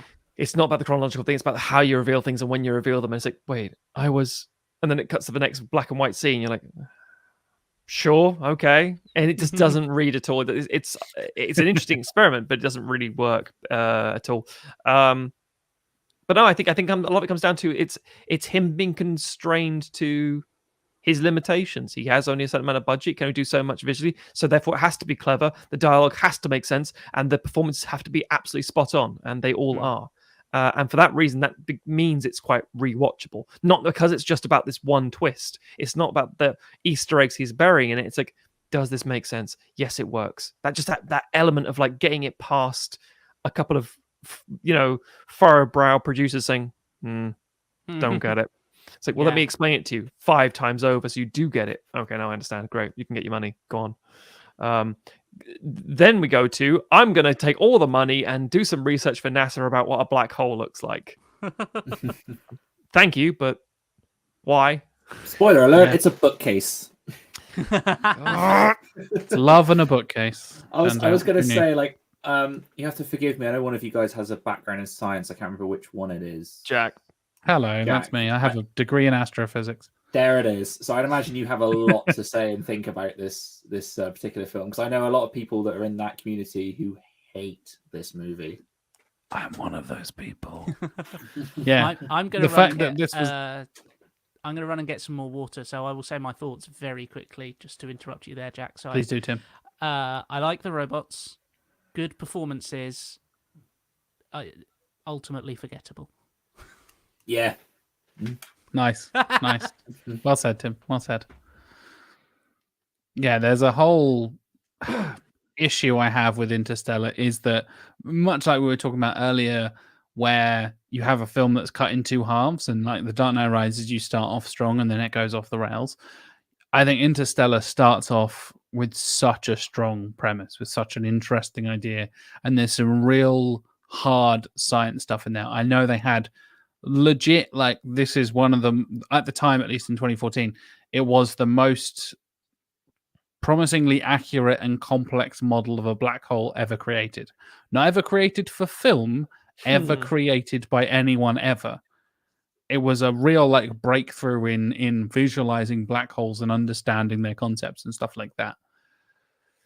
And then it's all about love in a bookcase. I'm like, well, why the fuck did we bother with all the cool sciencey stuff if it's all just about love in a bookcase and fifth dimensional beings and stuff? Like, it starts off so strong, and it's so intriguing to me in so many different ways. And getting him to do kind of like real deep astrophysical cosmological concepts and stuff, I was so in. And then like, oh, there's this version of Earth that's kind of burnt out and we've drained it of all its resources and all this kind of stuff, and there's like drones that are doing things to crops, and I don't fully understand what's going on, but it's all very intriguing.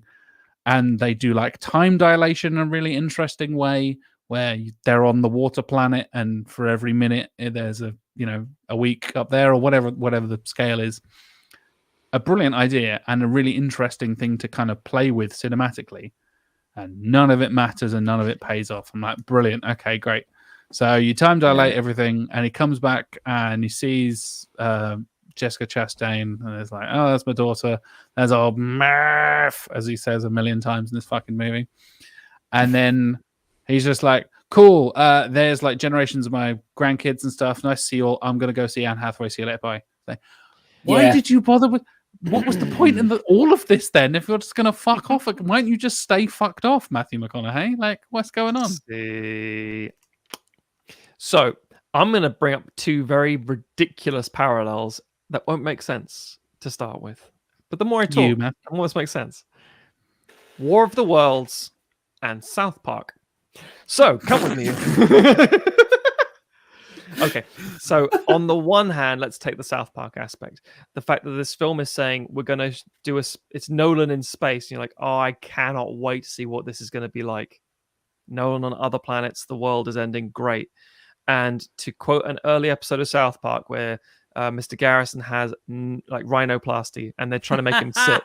And he says, have you seen the film Contact? And he goes, bah! Bah! Stop! That film was terrible. And so, I'll leave you alone.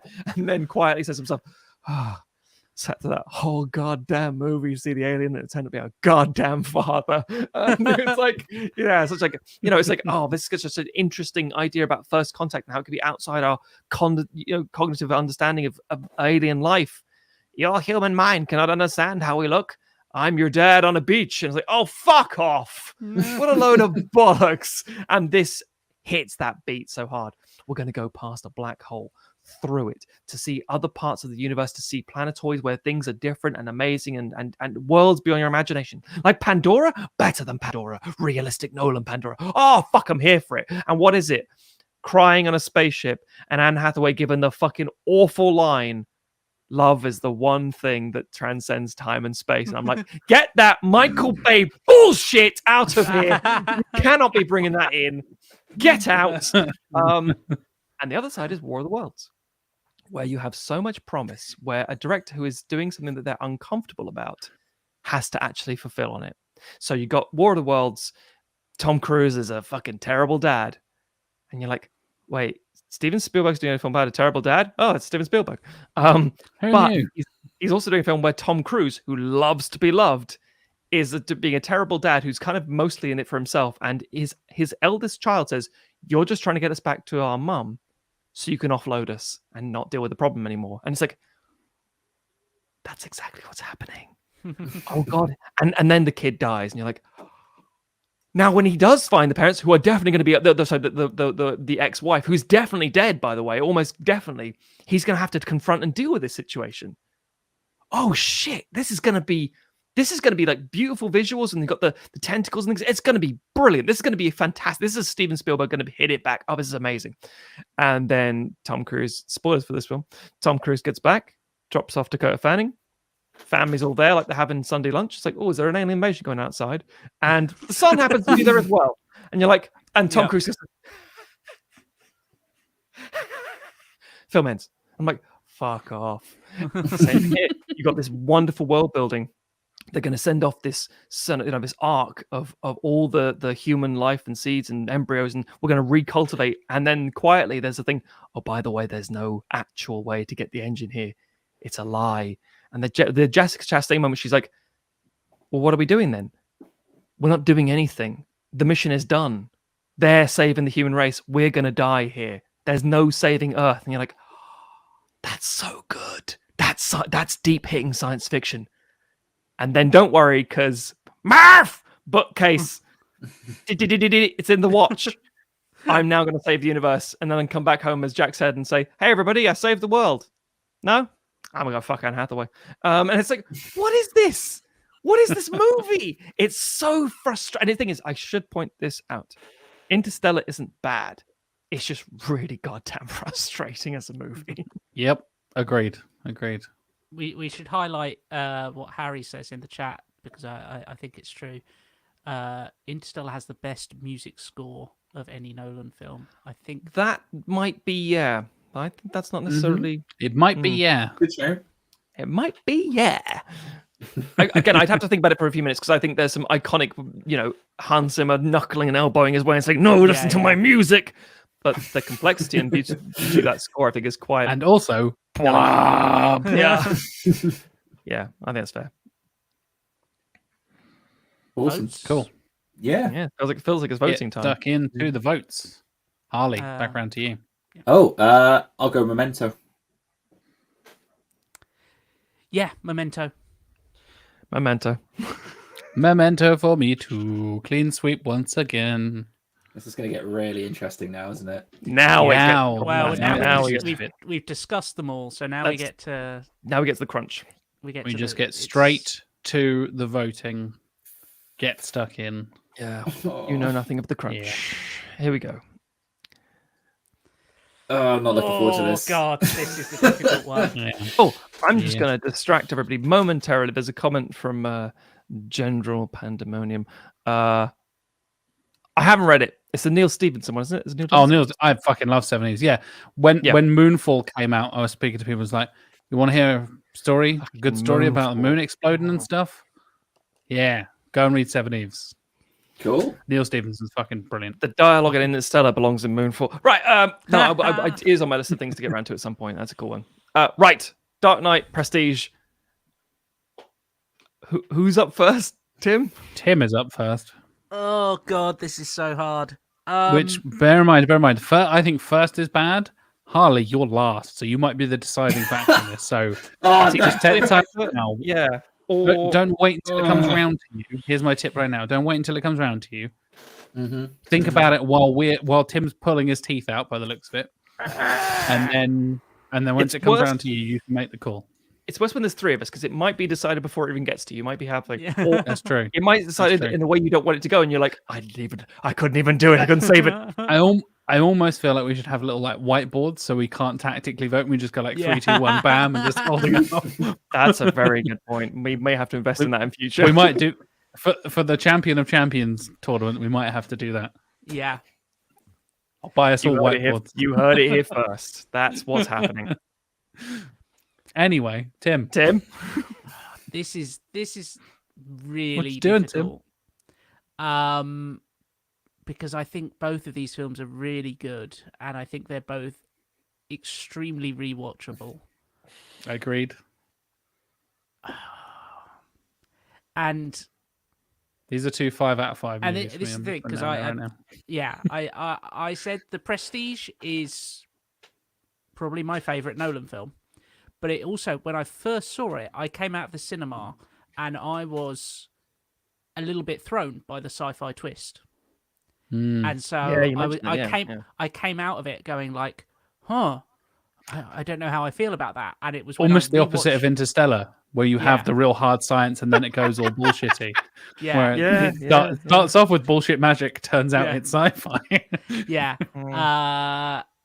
And then I rewatched it and I was like, oh, actually, I love this film.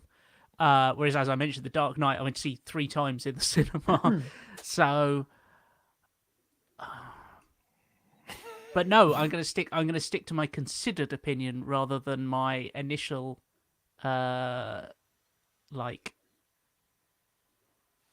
I don't know. Go on. Whatever. Words. The Prestige. Matthew. Prestige. I'm not even fucking Prestige for me as well. Prestige for me as well. It's gone through. And it's Harley, a clean what have you sweep. It's Prestige for me as well. It's uncomfortable. Clean sweep against the Dark Knight. Who would have seen that coming? I think wait for the chat to sort of stay there and go. they're on like a 10-second delay or so. It's like watching Scream. All looks fine the 5 now. second delay. Oh, no. Yeah, once it all kicks in, they'll lose their fucking minds. Okay. I think, so just to pull out one in the comments, Meatball Guy 1 said it best. You must choose, but choose wisely. Oh, yeah. He chose wisely. Yeah, we chose. Yeah. If we choose Memento to win, do our faces melt off? Anything we do, Harrison Ford couldn't have changed the outcome. Right. It's fuck. It's me first. Okay. Inception. Inception as well. Yeah, I have to go Inception as well. Tim, what would you have done? Inception. Oh my god! Wow. It's a clean sweep all the way around. I would have. This but, is awesome. But what did we say at the top of the show? Oh, no. What have we We done? said, what's our favorite Nolan films, respectively? Oh, I love Prestige, I love Prestige, I love Inception. And I think someone very astutely said in the comment, I think we just found the finale, and here we are. Yeah, that was Vincent, I think. Yeah. Oh dear. I might not even get a say in this. This might come. That's very true. That's very true. Jack, do you want to remind us? John wanted Memento, by the way. Always found the Prestige very overrated from Harry Ashfield there. Overrated is one thing, but yeah, sure. Would have been happy either way. The direction that Inception Memento went, fair enough. General Pandemonium. I'm honestly glad that one didn't go to us. Yeah, that's fair. That's fair. Incidentally, I was going to say, I think if any of these top 4 did win, it would be very hard for someone to say that's a disgusting outrage. Yeah, I mean, we probably would. Yeah. But you know what I mean? It's the idea like you can logic it saying fair play. We're not saying Dunkirk one. We were, oh really? Yeah, it's like Like I said, the interestingly, this does not line up with the Tomatometer top 4 or top 2 even. I'm not stalling, I promise. The Dark Knight is 94%, Memento is 93%, Dunkirk, so not even in the top 4 anywhere, is 92%. Insomnia didn't make it all the way back there, 92%. Only get down to 87%, which is number 6 with Inception, and the Criminal 76% of the Prestige. So. Yeah, a 76 versus an 87% when we have a bunch of 90%ers in there. Yeah. It's very interesting, isn't it? Yeah. I made my favorite clear at the beginning of the show. I'm sticking with it. It's Inception. Oh, well, Harley. I did the same, and I'm sticking to my guns, and I'm going to say the Prestige. Tim, I think, is about to unmake the world because I don't think I get a choice because if it's 2 and 2, I don't get. I'm out of this entirely. Then. Oh, no. Wait. Well, no, not we're one each.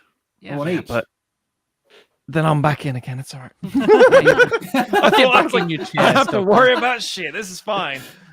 Viewers, my shoulders went down. You might need to get ready. Oh, yeah. So fingers on buzzers, for want of a better phrase. Sorry. Have your name of your film of choice between the Prestige and Inception ready to go. When I say go, if we do get to a tie, we may not. I think we will. But if we do get to a tie, get ready with your Prestige and Inception votes, and we'll count them up. So, for some reason, I was still liking the logic of 3. I was like, the 3 because we've obviously been so unanimous throughout. Yep. Like, it's only 3 to win. It's like, no, it's there are 4 of us. Sorry. Yeah. Tim.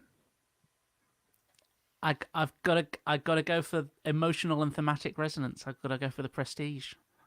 Yes. 2-1. Matt, do the right thing. Matthew. If there's anything you know about me in it, fucking ain't magicians. It's about magicians, man. If it's a good opportunity for me to stick one to a bunch of fucking flim-flammy, card-flinging, hat fucking rabbit pulling scarf flinging motherfucker. Inception. If you think that at least 2 of the people involved in the Inception heist don't know how to do magic tricks, you are... Oh, they do all the time. They're like pulling coins out their asses like arseholes. Yeah. Like half of their totems are going to be like, "What's your totem?" Oh, yeah, a wand. This rabbit. Yeah, yeah. Inception. I'm afraid. Sorry. Fucking hell. So we have a tie for the finale. Is this the first time? It just says the Dark Knight. For finale, yeah, I think so. Yeah, I think for the final choice it might be. So, like I said, viewers, you now have the power. We're going to get some votes in. Please either vote Inception or Prestige, and we'll wait a couple of minutes and stuff like that. While we're waiting, Harley, how can people find Fandomentals and follow you on the internet and find the podcast and stuff like that? Let's do some shameless plugging. Yeah, so please do. Yeah, people can find Fandomentals on all good podcatchers. It's Spotify, Apple, Google, all of them, all of the ones, even ones I don't know about. I think you've got a link tree somewhere, so people can go and check that out. I've just put it in the chat for you guys, so you can click on that straight away.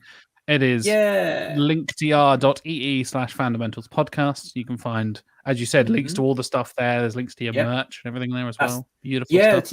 TeePublic Store is brand spanking new. So if anyone jumps on board, likes the show, wants to help out and throw me like, I don't know, £2 is what I get for a shirt or something like that. I don't mind. No, it's just there for people to enjoy. But yeah, and on a serious note, the podcast, it's, as I said, nearly 50 episodes old. It's just, I hope it's comes across as a very open-minded look at pop culture. And the idea, as I said at the start, is to bring guests on with their unique experiences, with whatever it is that they're passionate about. As I said, you guys are coming on very soon. That'll be out in about a week's time, all about comic books. And it's not about giving, the defined conversation or, this is everything you need to know. It's just people's unique perspective on it. And that's really what I want to do with the show. It's just, as I said at the start, explore pop culture one conversation at a time. I think they're the best conversations to have, when you get into something. I always say that it's one of those best case scenario, you might go and discover something new that you fall in love with. Worst case scenario, you learn something. And next time somebody brings up comics as an example, rather than do what we like to do and kind of put it in a box and go, "Oh, that's for nerds, isn't it?" You might go, "Oh, actually, no, I heard a podcast about that. It sounds really interesting. What's your favorite?" And just be a little bit more open to these things. That's my plan. Fair.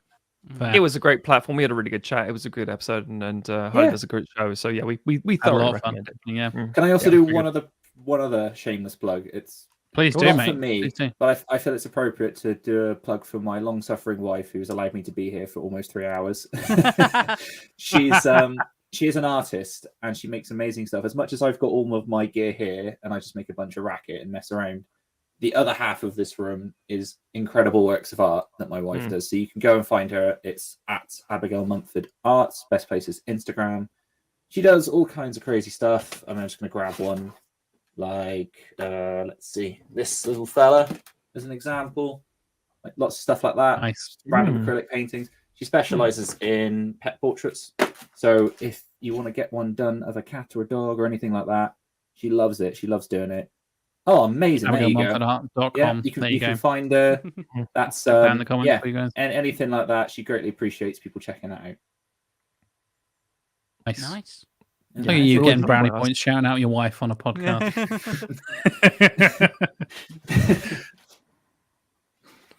Right, let's come back round. Let's have a look at these votes. I've been paying attention. I'm curious how good or bad this got. I have, and got a vote for Hot Fuzz. That'll be a goddamn tie. We've got a vote for Dune. Very good. We've got a vote for Well Fuck. That's one I've heard of. So let's actually count them up, shall we? Tim, have you counted them up? You think you're confident in your? I think I do know what has happened. And it's a fucking tie, isn't it? What has happened? It is a tie. I believe it's 6 apiece. What? Right, hold on. No. I love Inception to death, but I'm going to vote Prestige. So count with me. That's 1 for Prestige. 1 Prestige. 2 Prestige. Scott Bowie. What more do you want / need? 1 for Inception. 2 for Inception. 3 for Inception. 4 for Inception. That's another thing there. 5 for Inception. Haven't seen either of them. Thanks, Tim A. We expect that from you at this point. The Prestige. So we're now 3 Prestige. 6 for Inception. Ignore the tune. 4 for Prestige. 5 for Prestige. 6 for Prestige. 7 for Inception. Oh, a last minute. The last minute. The deciding vote. Daniel Tackerberry. Well, first of all, fucking fantastic name. I'm jealous of Tackerberry. That's a great name. That's a great name. Yeah. Inception. Wait a minute. You rip it around and it's Christopher Nolan somehow. Nolan. So Matthew, could you do the honors, please? And while everyone has a go at Daniel in the comments.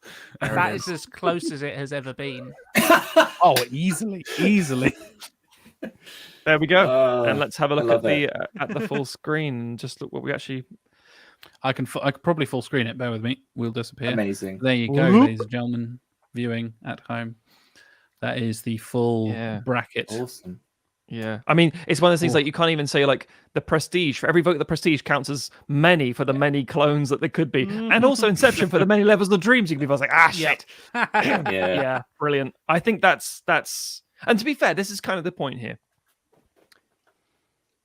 This might be one of our most clean cut, where from start to finish we had an idea of our favorites, always in our mind, always present as the votes go through, and so on and so forth. And finally we get to the last moment. It's down to literally, as has been predicted, these 2 films going head to head, and then the audience again, viewers here on tonight, split down the middle.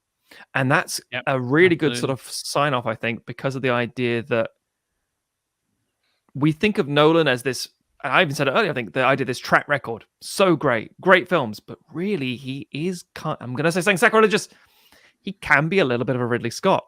The longer he goes on as a career, it's like, you've made some bloody fantastic movies, and what were you thinking? Not necessarily bad, because the craft is great. They're there, they're good, they're high functioning, highfalutin films. And Jack talked about an 80-year-old Christopher Nolan. Does it look exactly like Martin Scorsese saying, "You people aren't paying attention to my movies, that's why they're failing"? It's kind of what he's been saying already, Just this idea of, I want to try these very bold things. The difference is that in terms of Ridley Scott, he's like, no, I know better, and there's no story, and they're boring, and blah, blah, blah, and all this stuff happens, and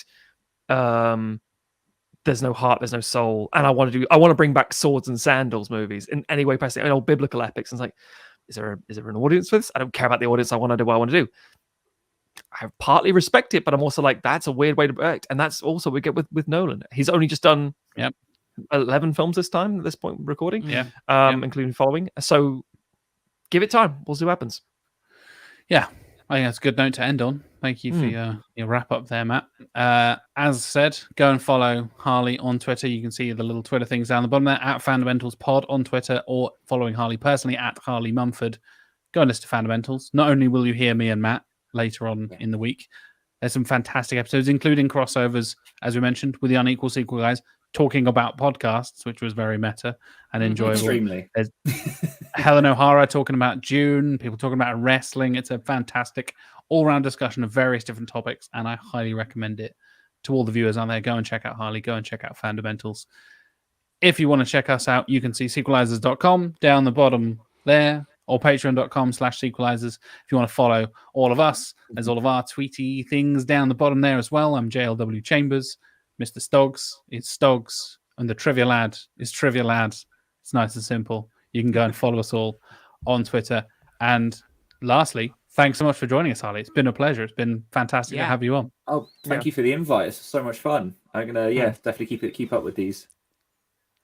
We're closing in on the champion of championships. So we are. How close are we at this point? A few 3 more? 2 or 3 something more. like that. Yeah. Oh, it's gonna be dark. That's gonna be evil. We'll get the whiteboards and we'll have a battle. You're gonna have to. I'm looking forward to seeing the inevitable punch ups when it comes to the final. That's gonna get dark. That's gonna get real violent. quickly. Yeah.